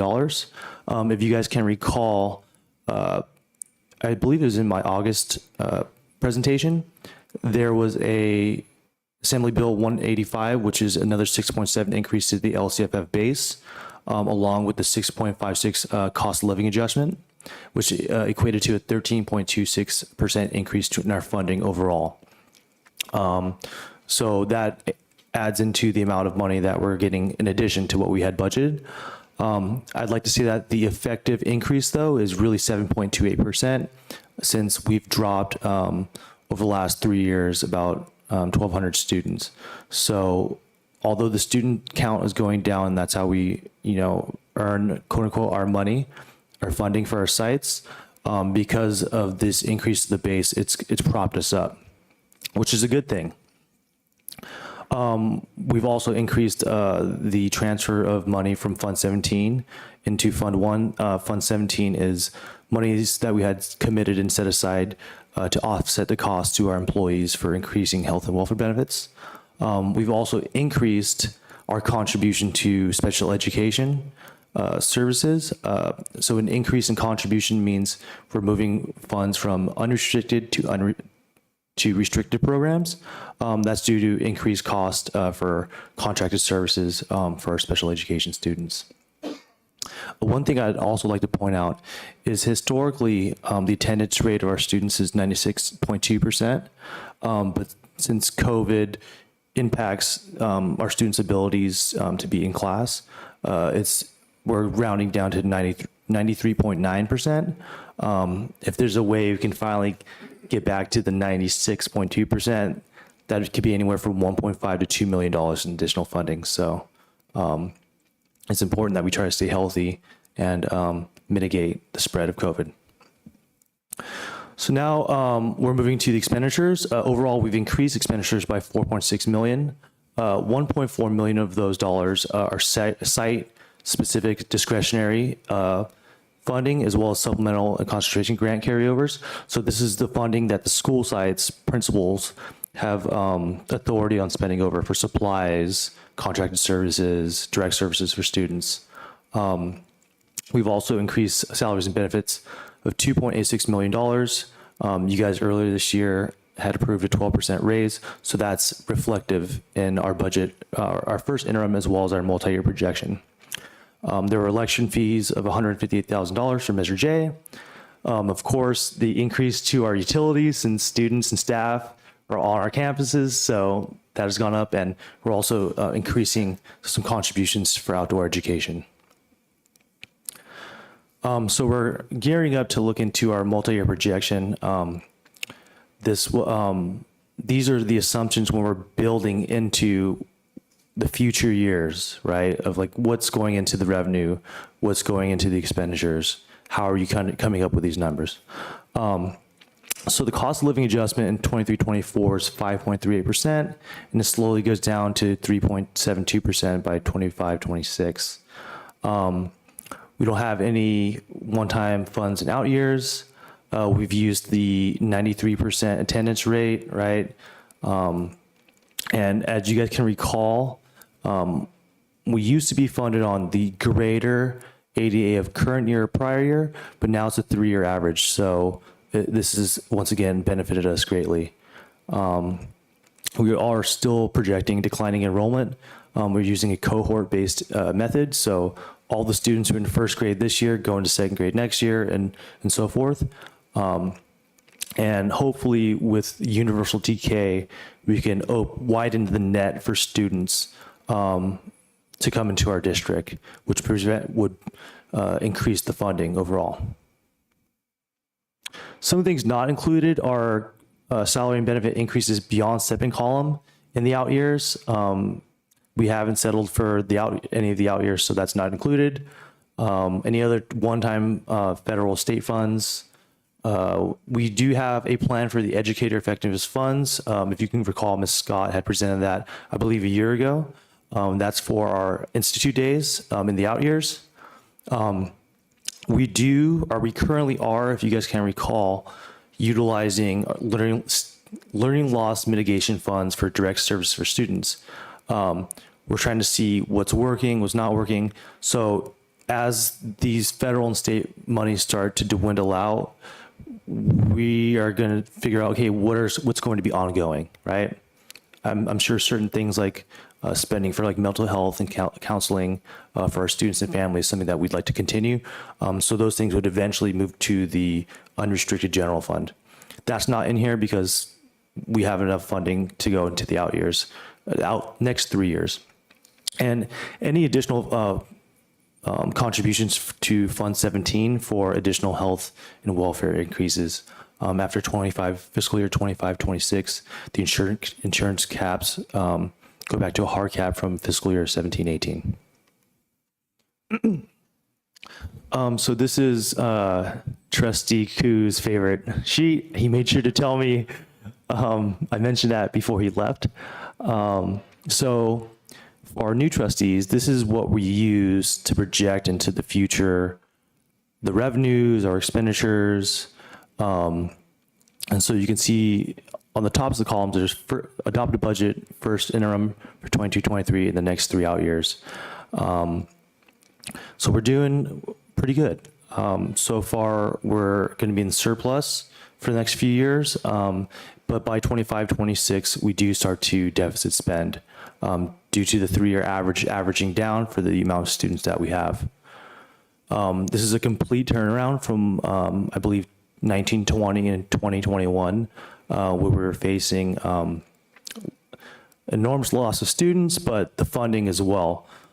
So, pending anything in the future to happen with the state finances, which I will update in January, you guys will be updated on how we're looking. But as it stands right now, we are able to meet our current and future financial obligations.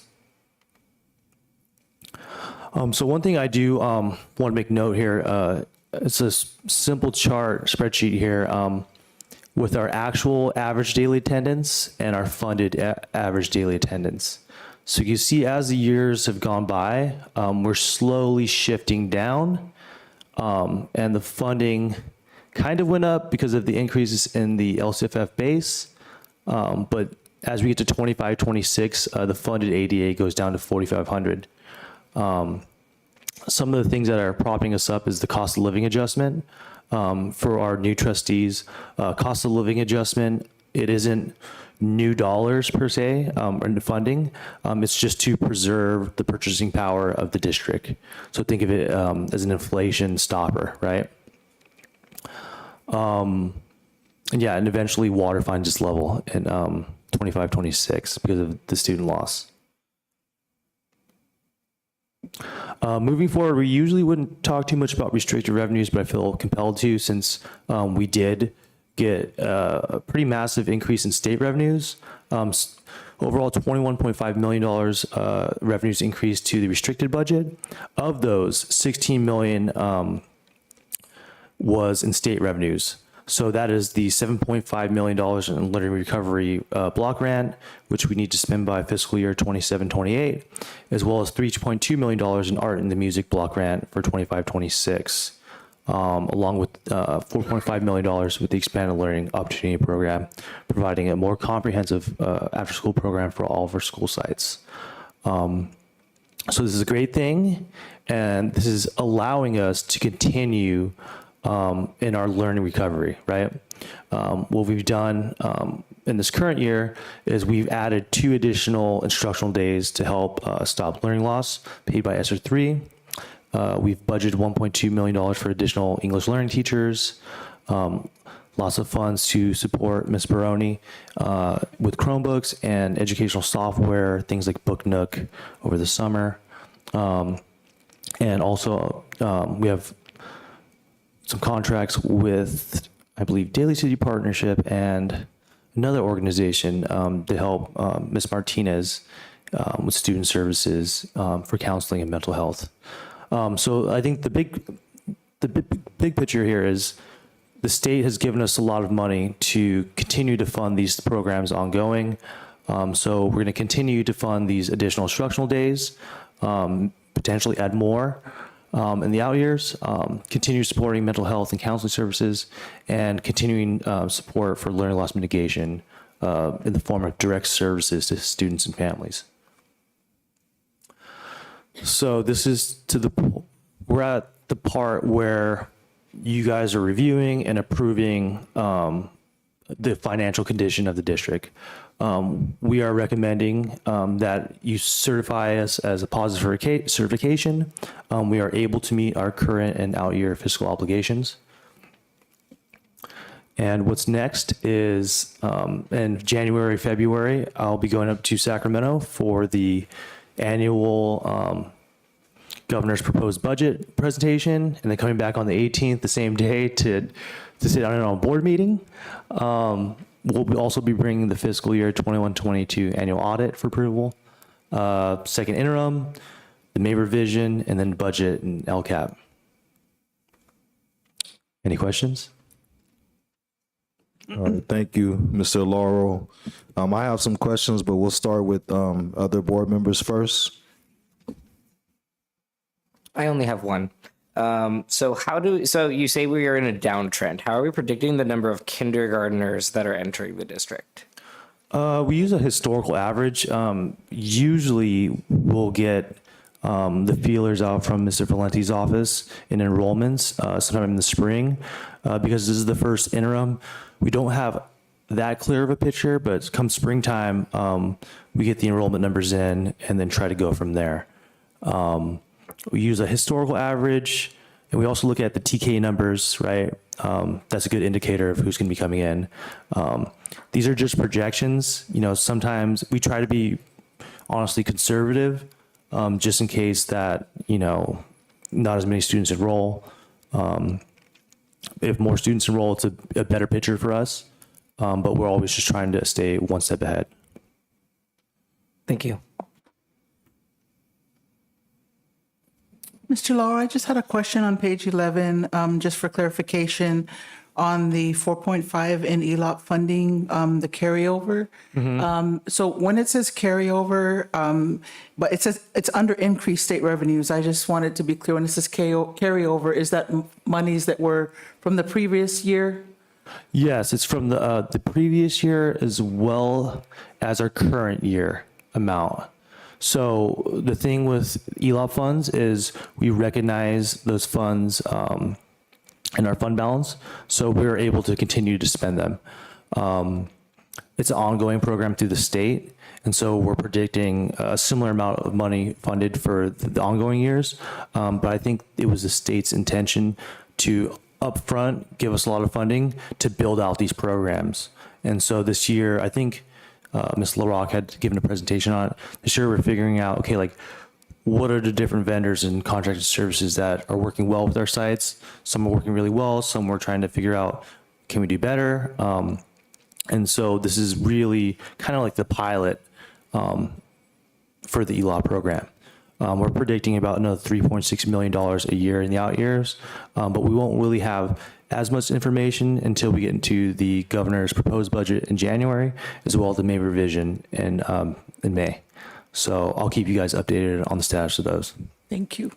And I think also, you know, sitting in on this presentation with the students, with the sports, you know, hopefully we can continue to expand those types of push-in services for our students.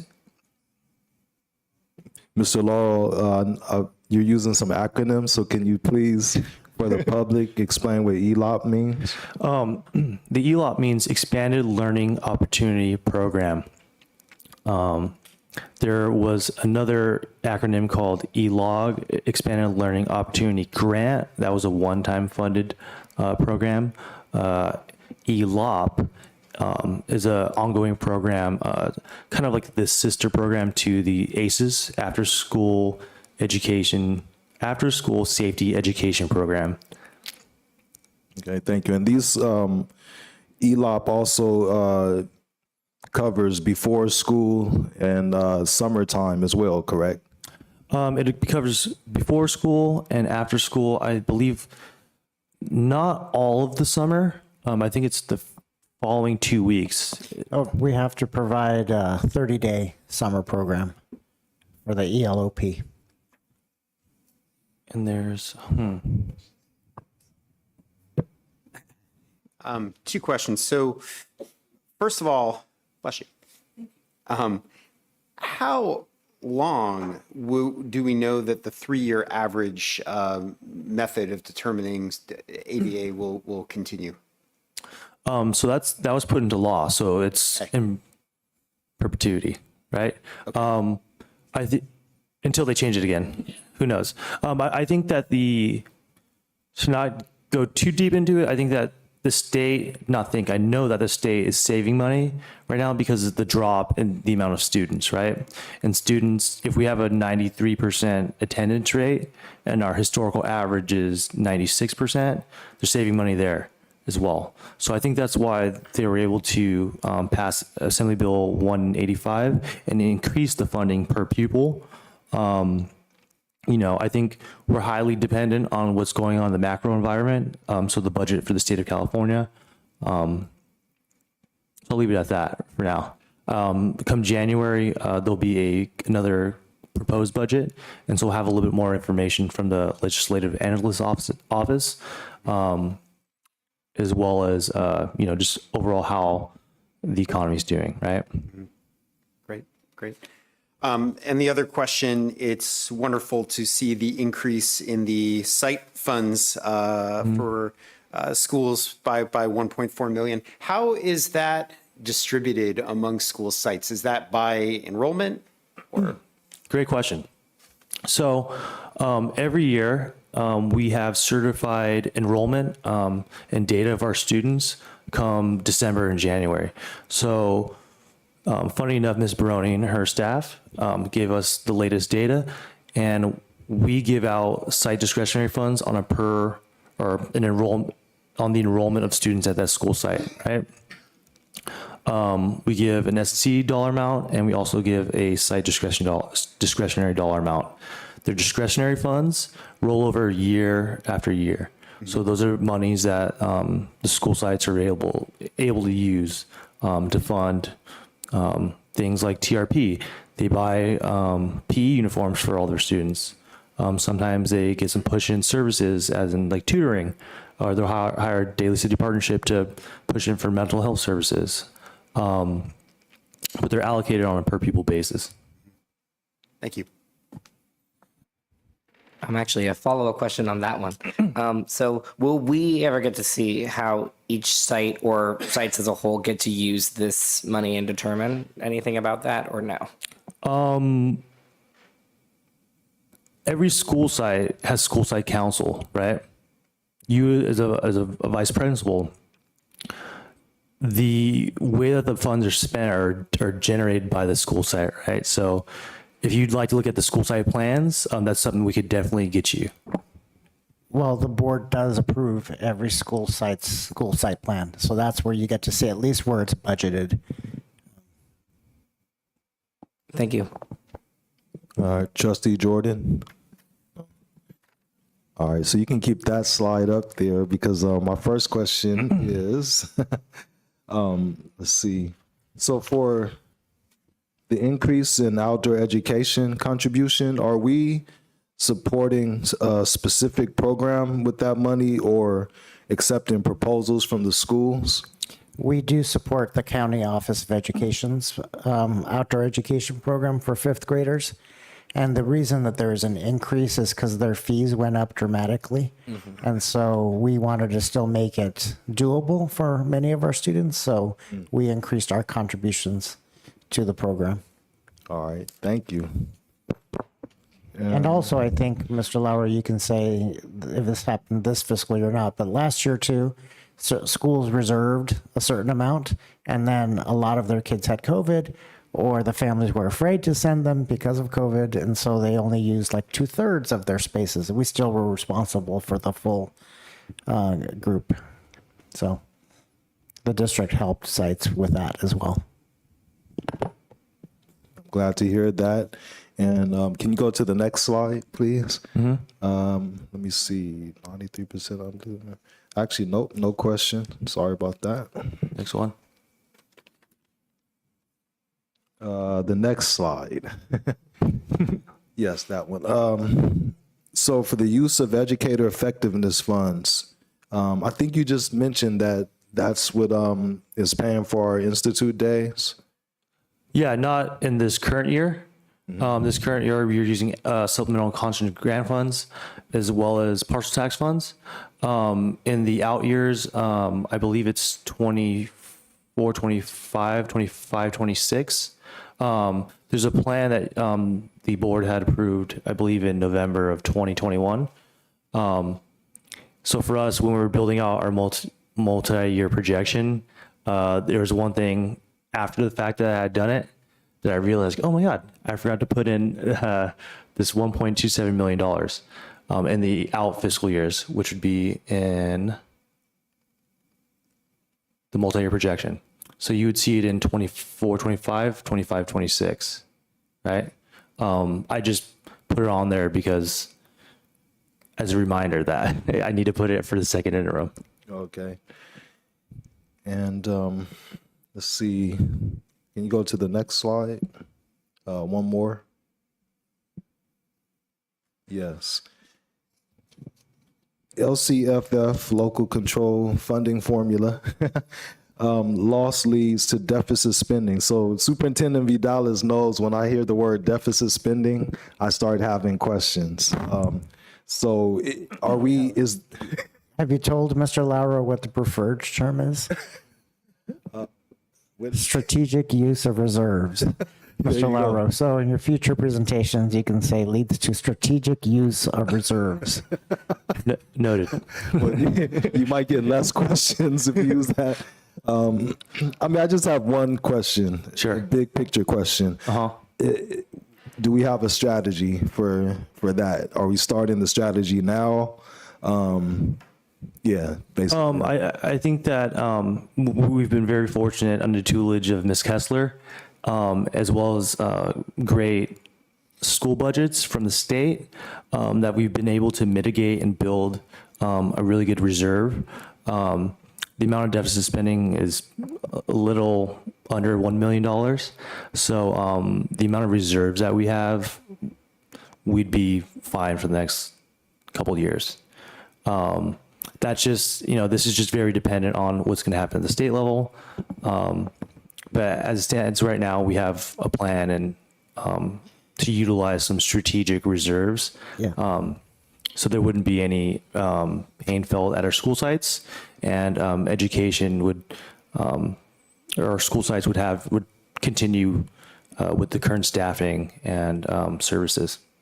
I think historically, if you look at the amount of unused funds every year, we use up about 98% of our funds every year, and 2% generally gets carried over, which is about, with the sites alone, they have like $1.5 to $2 million a year that rolls over. So I wouldn't be too concerned if you see some strategic use of reserves in out years that are until they're like over $2.5 million. Under that, the carryovers and shifts in funds, as Mr. Laura said, we have to put in some of those educator effectiveness funds. That'll pretty much wipe out that strategic use of reserves in year 3. So Yeah, and fiscal year 25-26 isn't a mandatory requirement by law. That's just something that we add in there to just get a comprehensive picture of where we're headed. And I think that we just need to be aware of how the 3-year average, although it's great, how it's going to affect us in the future. All right, thank you. And no more questions, but just a comment about I think it's the next slide. Or one more. Yeah, I just want to highlight and acknowledge that I'm glad that we'll have these funds for continuing support for mental health and counseling services, especially since we are still in a pandemic and a lot of students have anxiety and a hard time transitioning to being back in person for learning. I could go on and on and on about that. So I'm glad that we have continuous support for that. And also, good job to all of us, the whole district, having a positive certification, if we approve it in a few minutes, is not a small feat. It's actually wonderful. And I feel proud to be a part of a district that we provide a lot of services and we also are fiscally prudent. So good work to all of us and the job well done.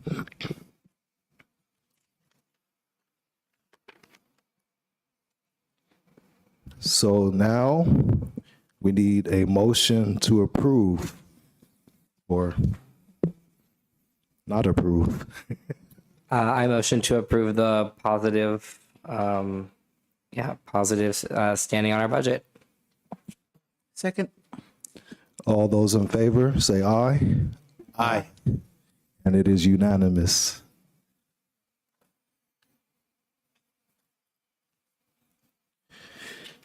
All right. Item 13J, fiscal year 2021 to 22, financial audit report submission extension. Due to the increased additional review on federal compliance stemming from learning loss mitigation funds, and a decreased workforce, it has taken our auditors longer to prepare the report. The administration has requested an extension of the fiscal year 2021-22 financial audit report submission. The fiscal year 2021-22 financial audit report will be presented to the board at the February 8th, 2023 board meeting. Hi again.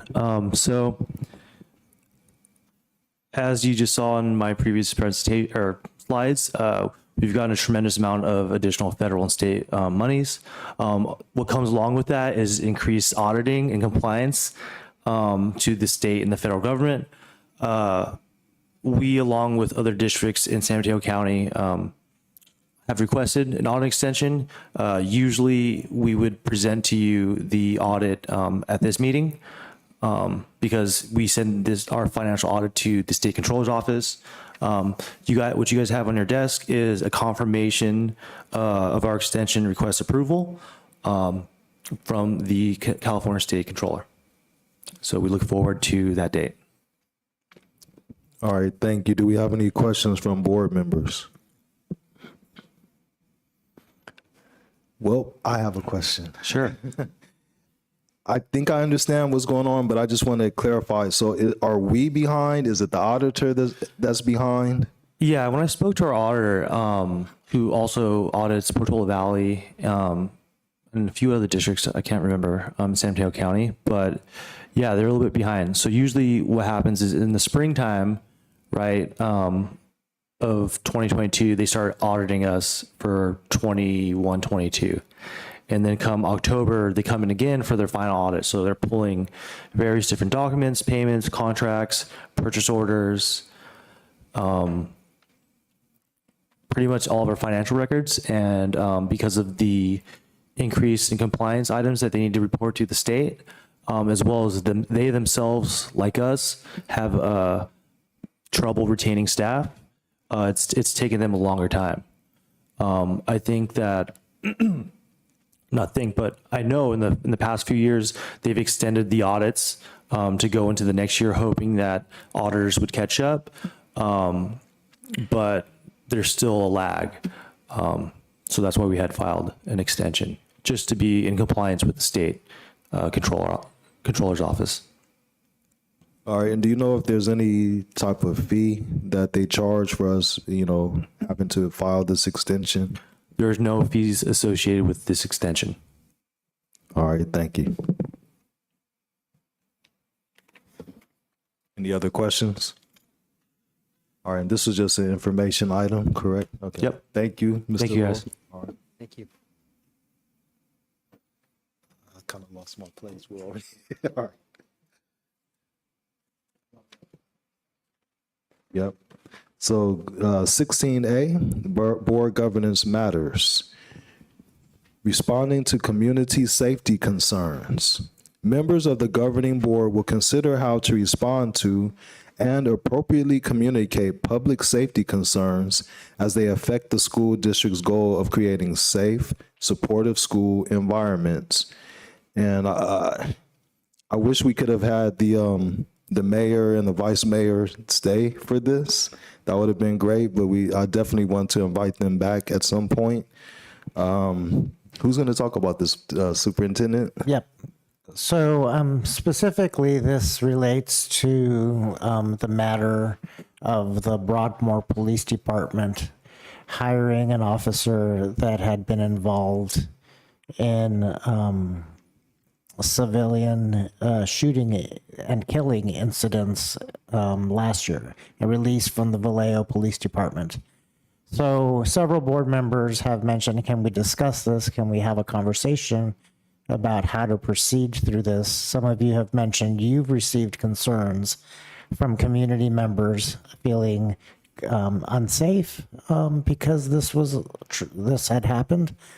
And so this is just an opportunity for the board to have a conversation about this and to provide direction for how you might want to respond to this incident specifically.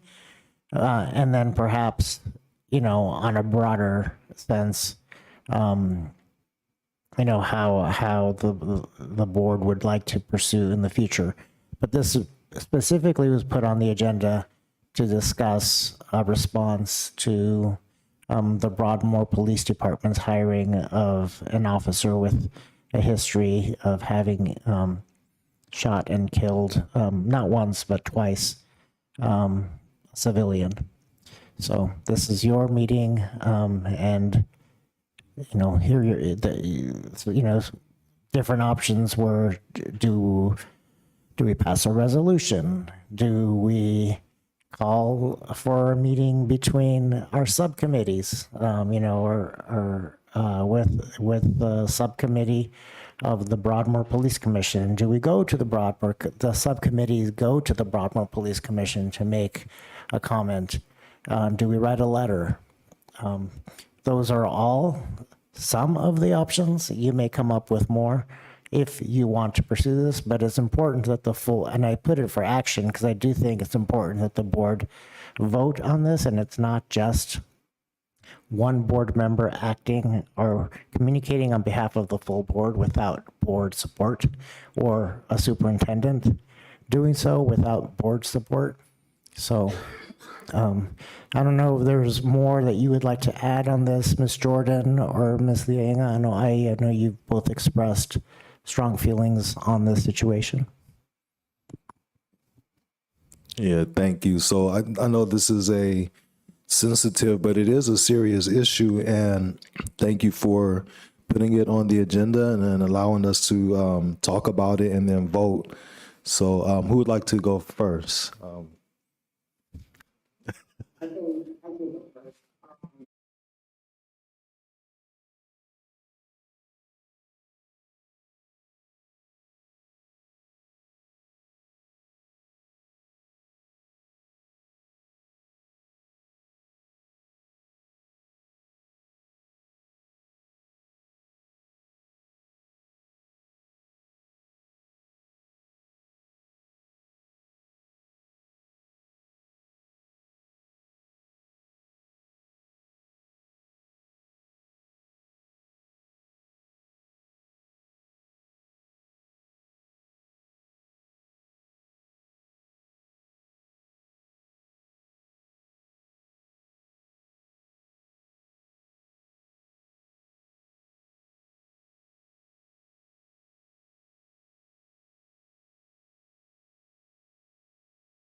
All right, thank you. Trustee Liana Anoa'i. Yeah. Thank you, President Jordan. This is a sensitive subject, but these are conversations that we're tasked to have. And I want to thank Superintendent Vidalis for allowing us to bring this to the agenda. We make sure that everyone that works in our schools gets clearance through a very rigorous background check. We make sure that they come into our schools and that we ensure that they come in with an attitude and also a background and an experience that lets us know, not just as, members of the district, but parents in our school communities, that our children are safe. And I will be frank, I do not feel safe having this individual come into our community who has been fired from another district because of his behavior. A mother of brown young men who have been racially profiled right here in our city. I have raised my voice in public comment many times. We come into this space in our daily experiences with our bias. That's reality. We're human. But I think at the end of the day, we're tasked as leaders to use our voices to ensure that our school community, at the very least, the school community that we oversee as board trustees, that we interact with a department that ensures that they share the same values. So I ask, I don't know, Superintendent Vidalis, legally what we're able to say and do. That's my first question. I think we can say, I personally would like to say that I think we should take a stand to ensure that Broadmoor Police Department, who actually responds to some of our schools, Garden Village, Ben Franklin right there. I don't know if we're covered 2 of our schools there. I worry because the reality is that, you know, we have Black and brown children who dress a certain way, who live up to this stereotype, which many times assumes a negative behavior, or even as Pacific Islander young men are intimidating just by their size. And so I worry that this individual, while he's been entrusted to be employed by a local police department in our community, I don't know, I just don't know if I can say the children that we are bound to protect and serve in this seat and capacity, I don't know if they're going to be safe.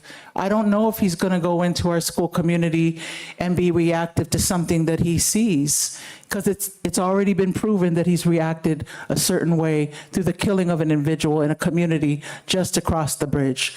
So I want to ask, what are we able to do? I would like to see a resolution. I don't know how we put one together, to be very frank, but I do want to take a stand that it is not right. It is just not right that we bring individuals into our community that allow us to feel unsafe, because I don't feel safe. And I don't feel safe for the children that we're tasked to serve, and our families here in Jefferson Elementary School District. So I would like to propose a resolution. I honestly, at this time, filled with emotion, I don't know how it would be worded. I would like to also approach the committee members, yourself, President Jordan, I believe also Trustee Sujijak. I am so sorry. I'm sorry. I come with baggage. I'm gonna own that. So I too have bias. But I also want to ask Superintendent Vidalis if we could ask legal counsel to weigh in with us on what we are really able to do as we approach a conversation or consider a conversation with Broadmoor Police Department. But that is my personal ask. Thank you. Any other board members? Okay, so I definitely would just like to reiterate what has been said so far. And the first thing that came to my mind is the subcommittee meetings.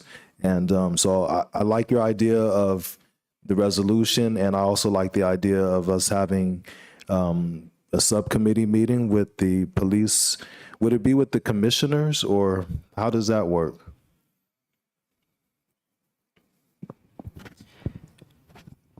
I'm not sure how a commission of, I believe there's 3 members. I don't know how they have a subcommittee, because 2 of them is a quorum. So I'd have to defer to them. So it would be 2 of our members plus maybe a commissioner, and their police chief will let them figure out what that other side looks like. I did mention earlier, what are some of the things that we could do? It could be a meeting, it could be a letter, it could be a resolution. I don't know what else. It could be 2 of those things. It could be all 3 of those things. Legally, you know, we are an independent agency. They are an independent agency. We have no bearing on who they hire, how they hire. However, as a school board, jointly, you can express an opinion on those decisions. And I think that might be how you want to approach this. I did take the liberty of just sort of roughly drafting a letter that you might want to consider. And the reason I say a letter versus a resolution is a letter could be decided on today and mailed tomorrow. A resolution, we'd have to come back to you at our next meeting, which is not until January. And it would take some time to craft one. So if you wanted to consider a letter, I have a very rough just compiling some of the thoughts that have been expressed to me by some of you as board members into something you might want to consider. I'd be happy to share that. You can work from that. You can even use that as a start to a resolution and say, we like that statement, we like that statement. The resolutions are a little bit more formal. The letter can also say, and we would love our subcommittee to meet with a subcommittee of your commission to discuss this further. Yes. I definitely think that a letter is appropriate to start the conversation and to at least give the leaders in the Broadmoor Police Department a chance to understand that we have thoughts about this and that we'd like to hear from them. So that's my input. Any other input on that, on the options? And does anyone want to add another option to the table?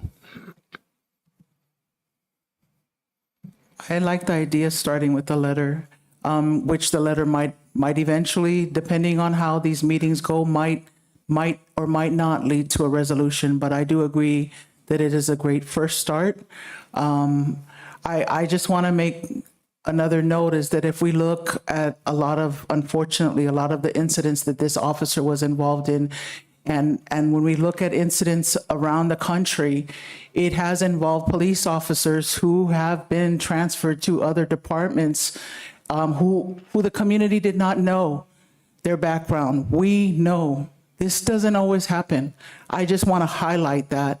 Our community has been given this information, but many other communities have not been given this information when they receive new officers, which I think can serve as preventative measures for us, not just being reactive. I don't want us to be reactive in a negative sense, because we talked about collaboration tonight. So I want to remain hopeful that we can collaborate as community partners, but I also do not want us to forget that unfortunately this has been the historical practice in law enforcement around our country. And I speak as a Brown mother, an auntie of many nephews who have been up against a gun on the other side of a law enforcement officer. And I have nephews and nieces who serve and protect and wear the blue uniform, who I'm very proud of.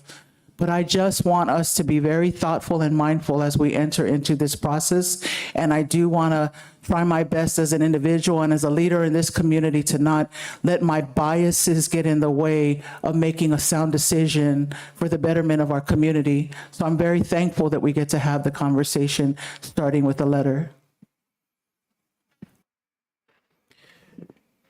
All right.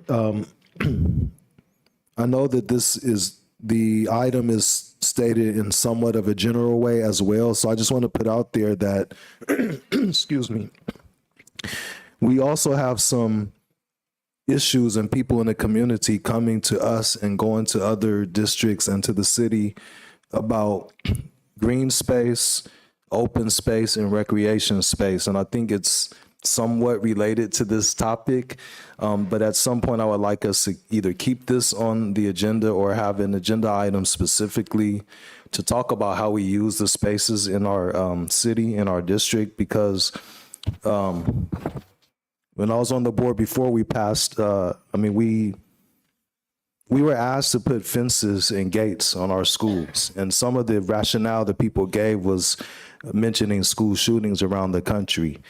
And then at the time, I remember saying that, we needed to be careful of how we were proceeding, because people want security, but they also want liberty and freedom and access to our to our schools. So I'm hearing from parents that they're angry because they can't get onto our school campuses. So we need to discuss this not just as a district, but with the other districts, with the city of Daly City, so that people understand who's in charge of what space, and then we can work together to make it accessible. And that would be where I think that the city would be involved with partnering with us some way to have a police officer around if they, if people want to use our facilities after school. So I don't want to talk too much about that. I want to keep our conversation focused, but I would like this to stay on our agenda so that we can keep talking about public safety. And we heard the mayor say tonight that he wants that to be a standing conversation with us as well. But back to this specific issue, do we have a motion or do we need to deliberate any more or any other information? I think if you would like a letter to be issued, I can give you the first draft. And I say that very liberal. It is a draft. It is not final in any form.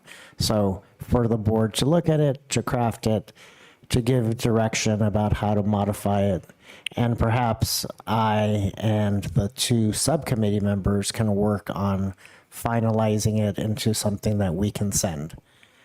Does that make sense? Okay. Yes. And I was going to mention for Doug, because I have seen the draft, and I have already that draft, so we might work with final, news of this, so I mean, mid-December, probably focus on the holidays. Oh, yeah, that's something that we need to be a part of. What did we do? So last year, the week before, we finalized our activity statement. And so we need to move on. Keep it in. So Let I me guess as pass your around committee member, Let me pass around the draft so you have it in front of you. I did share it with Trustee Jordan. I knew she wouldn't be here. And I said, if the board wants to see a draft of the letter, this is the letter that I will share. So, Okay, and Trustee Jordan, just, as your committee member, I can also work with you on that. Thank you.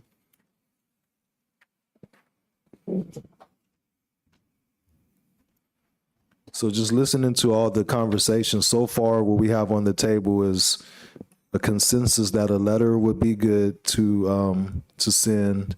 We have board members that can assist Superintendent Vidales in editing and finalizing the letter.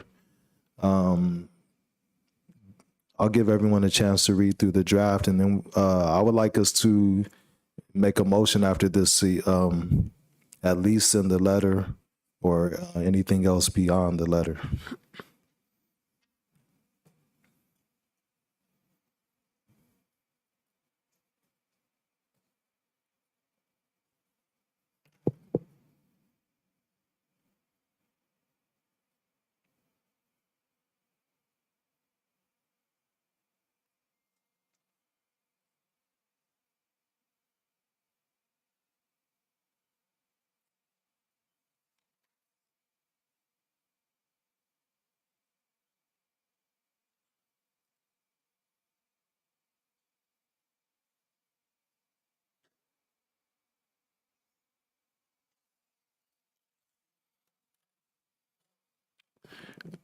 So do we have any other deliberation or motion?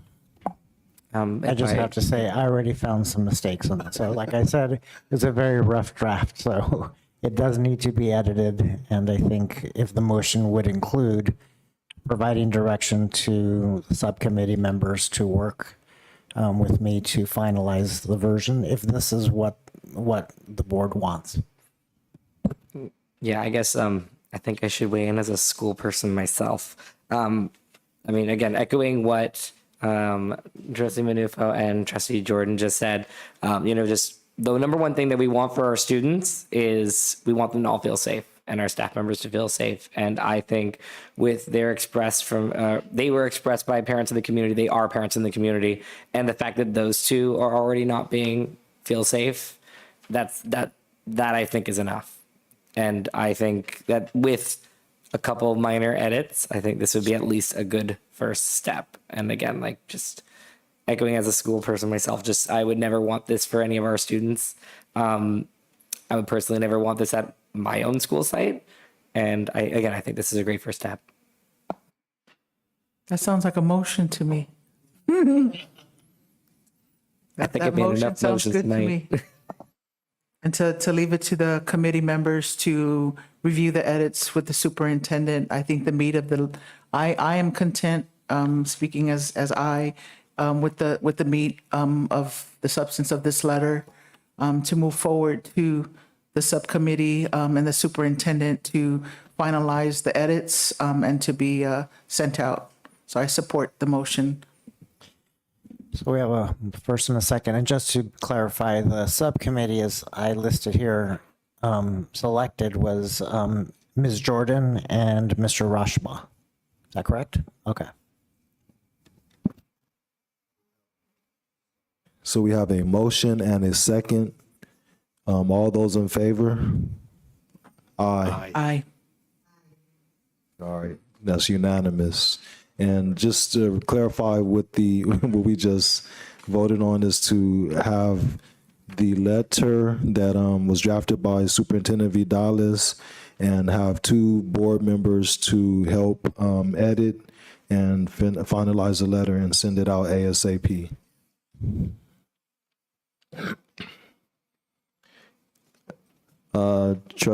President Jordan, you're next on the agenda for item 17, board professional development.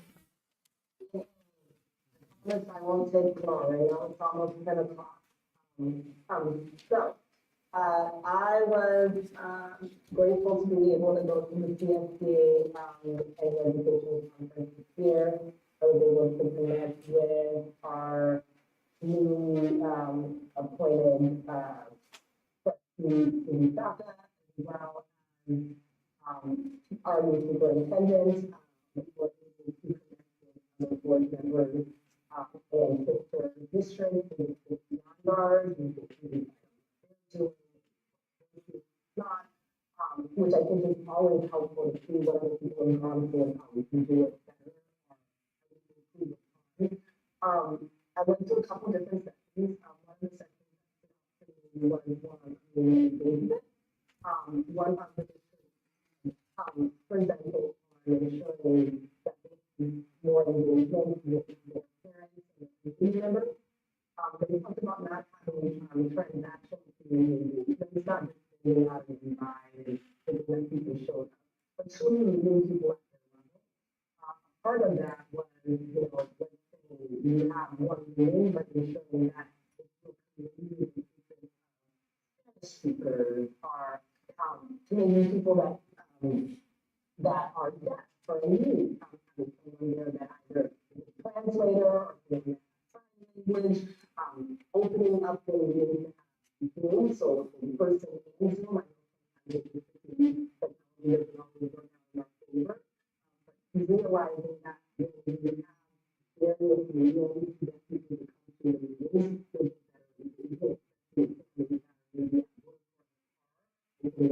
those meetings. They also talked about having a cheat sheet book. A lot of parents are confused about a lot of the acronyms, right? Trustee Ali today said, hey, what is CELA? What is CELA? Having sort of each dictionary that talks about just so that we can get down to their level. Because one meeting, obviously, sure, most of the community is now getting their children breakfast. They're not listening to the whole thing. And then they hear bits and pieces of what's going on, and they're like, well, why are we making these decisions? And it's because we're not coming down to them with explaining it to them. We're doing what we would call educating, right? So obviously, I'm not an educator. I'm an educator of art, but not an educator of my day. And so it took me a good year to know what's going on. And even today, I feel like I'm still learning. And so I feel like that maybe the concept, it was like just bringing it down to simplicity. Use a lot of big words. Use a lot of big words, a lot of sentences. But who's going to read that? Who's going to listen to that? And again, we have to think about our community first before we start to make decisions and making sure that every single thing that we do, we have to think about it. What we need to bring equity to our community engagement. We need to bring,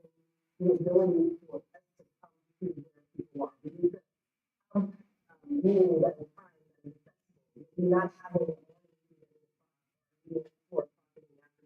or still at work or the other thing that I was going to mention was I attended the last keynote speaker, and I'm very grateful for Trustee Saka for coming with me. He had never heard the speaker. Spoke her up. I was like, amazing.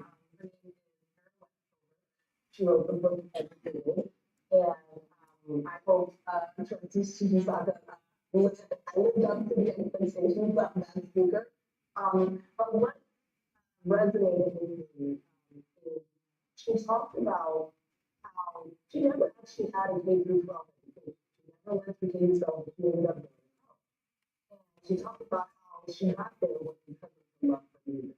So obviously today we had some students here that talked about an after school program. And what she said was, you have to invest in those after school programs. You have to invest in those extracurricular activities because yes, English is important.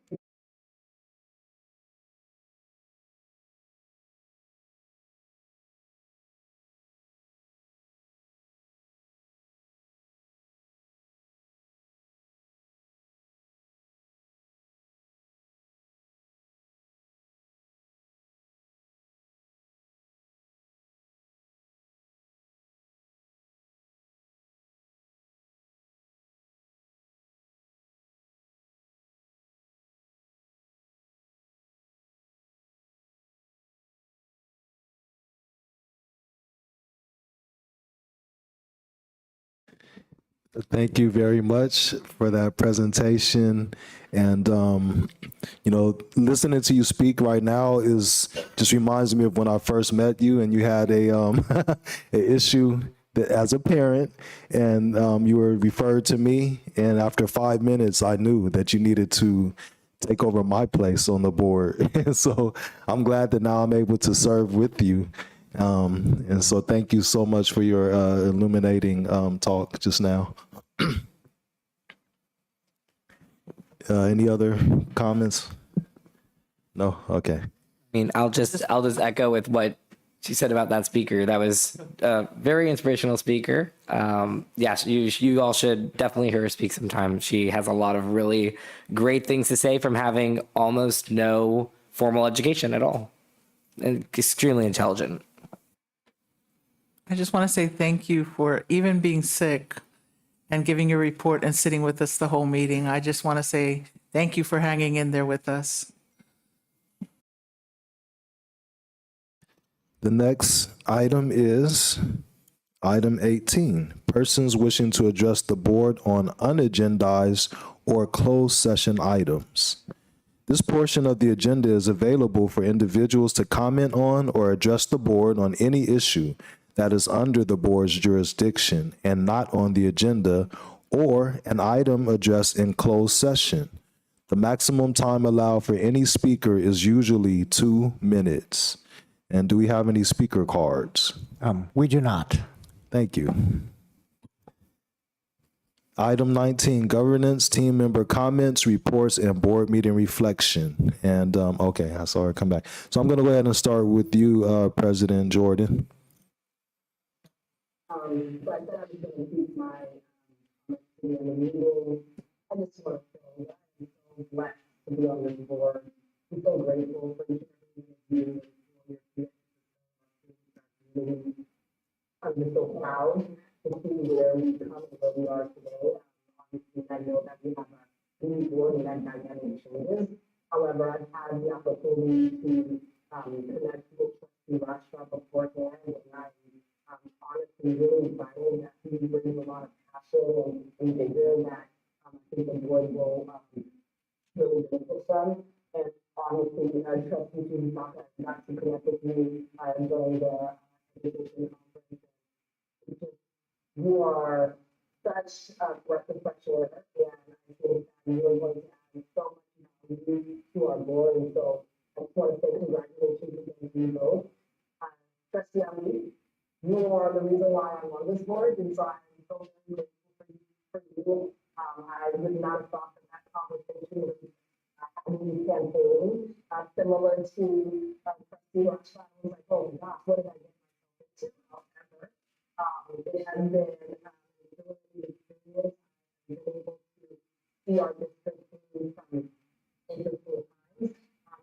come out on the other side stronger. We're doing some really innovative things. I hope that everyone listening is looking at our community and saying, what they're trying to, this is not easy work. We're doing all that we can to keep our children safe, to give them the best education that they need so that they can go on to districts or other schools and do their best self that they can do. There is no need for teachers. So the collaboration between all of us is going to ensure that we're doing the best for our community. The last thing I'm going to say is, you guys have made it through the first meeting. Congratulations. And I'm looking forward to future meetings. Thank you. We'll go on this direction. Yep. Yeah, I got to speak a little bit earlier, so I'll keep mine very short. Again, thank you to Daly City for electing me. Thanks to my endorsements. Thank you to Aaron, Shaquille, and for being Shaquille's not new, but again, thank you for joining me in our election. Yeah, I have so many thank yous to give, but I think I already gave them all. And I'm very excited for this year. As again, I think we should stop having President Jordan go first because she always says everything so eloquently. And how am I supposed to follow that? So I guess that's what she said. Thank you, everybody. Well, just to let you know, you're in trouble either way we start. We start over there. So. I will also keep my comments short, but I'm grateful to have survived my first board meeting, and I leave tired but invigorated, and still with a lot of nervous energy, and as President Jordan said, trying to figure out my place, but feeling more confident after tonight. So I want to thank you all for welcoming me, and just really excited for the months and years ahead working with you all. Thank you. Yeah, I too am extremely grateful to be a part of this board. I'm excited to see what we do with the new members. I've had the privilege and honor to work with Trustee Ali. He actually too is one of the reasons why I'm on this board. Many years ago, we had a conversation about community, and he tapped my shoulder and said, school board's a great opportunity. And that message sat with me for many years until I decided to run. And the same for Superintendent Vidalis and a former MP Brown PTA President, Elena Vera. And I share them because I imagine that individuals had also inspired each of you outside of your families to take this leap and jump into this race and be here with us today. The meeting's not over. We still have closed session, so hang in there. Hang in there. But there'll be days that are rough and tough. You all have a 9 to 5. But just never forget the why and the purpose and who we serve. And that's why I believe we will keep our focus on the best interests of our students. And I believe we did that tonight. It gives me great joy passing by, driving down and up Eastmore as I leave my home each day and seeing the project, just continue to develop and see it get stacked up. I mean, it gives me so much joy to see that. And that is some of the innovation that President Jordan had spoke to. I take great pride in the work that we do here. We had ideas. I heard some ideas come from Vice President Ali when I first came on the board, and I'm glad to say that some of those have come to fruition. So I imagine that we will also continue to build together. So thank you, Superintendent Vidalis. I'm emotional because this is our last Christmas with you in this official capacity, and I'm going to extend my remarks to say that it's been an honor to share these years with you on this board, to learn from you. And that's a gift that I'm going to hold on to. Supervisor Canepa tapped into some of that, but mine's from my heart. I want to tell you that I will forever be grateful for the opportunity to call you my friend outside of this work. So many blessings to you, Superintendent Vidalis. Thank you, my friend Bernie, for your investment in each of us on this board, those who have left this board under your leadership. I believe I'm a better person today because of you, and I thank you, and I'm celebrating that this holiday. So many blessings to our staff, our administrators. Know that you are appreciated. I don't think you hear it enough. I really don't. But we are very grateful for all that you do for us and for our community. Thank you so much. Thank you. You see what I mean?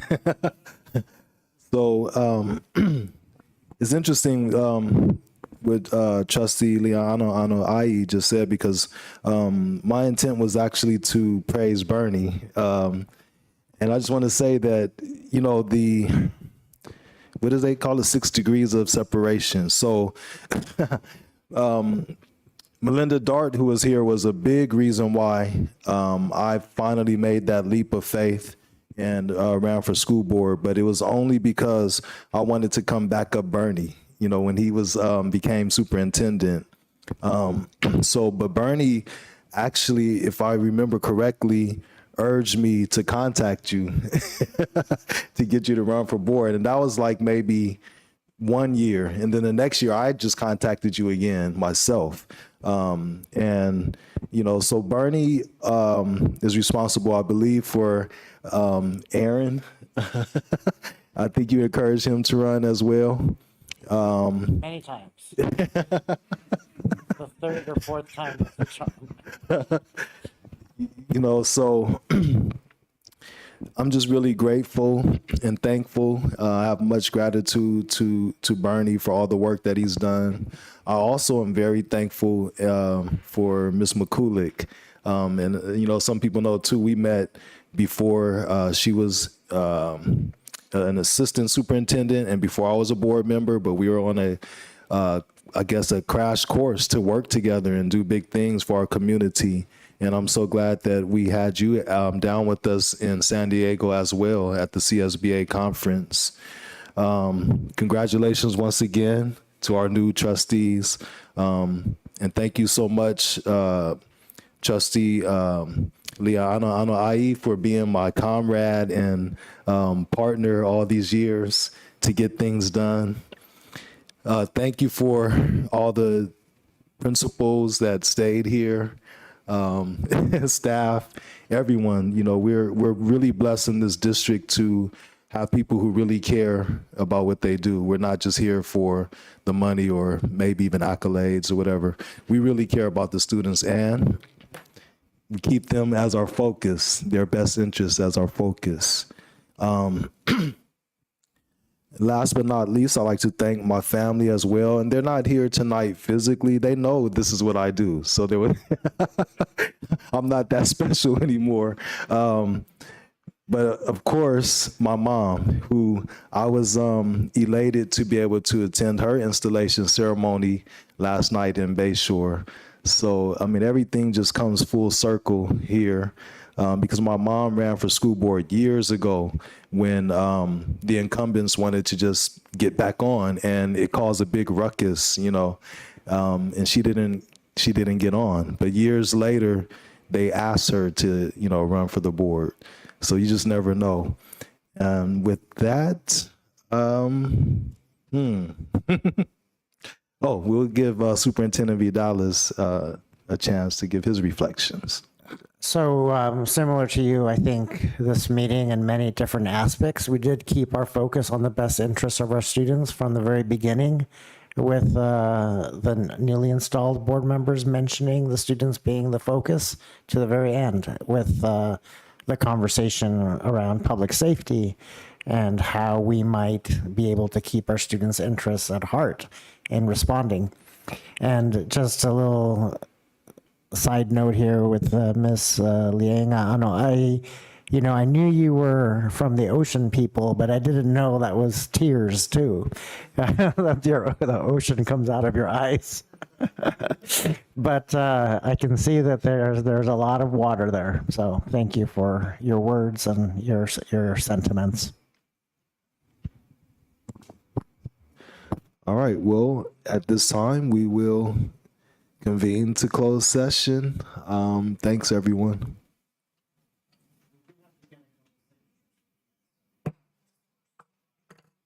Okay.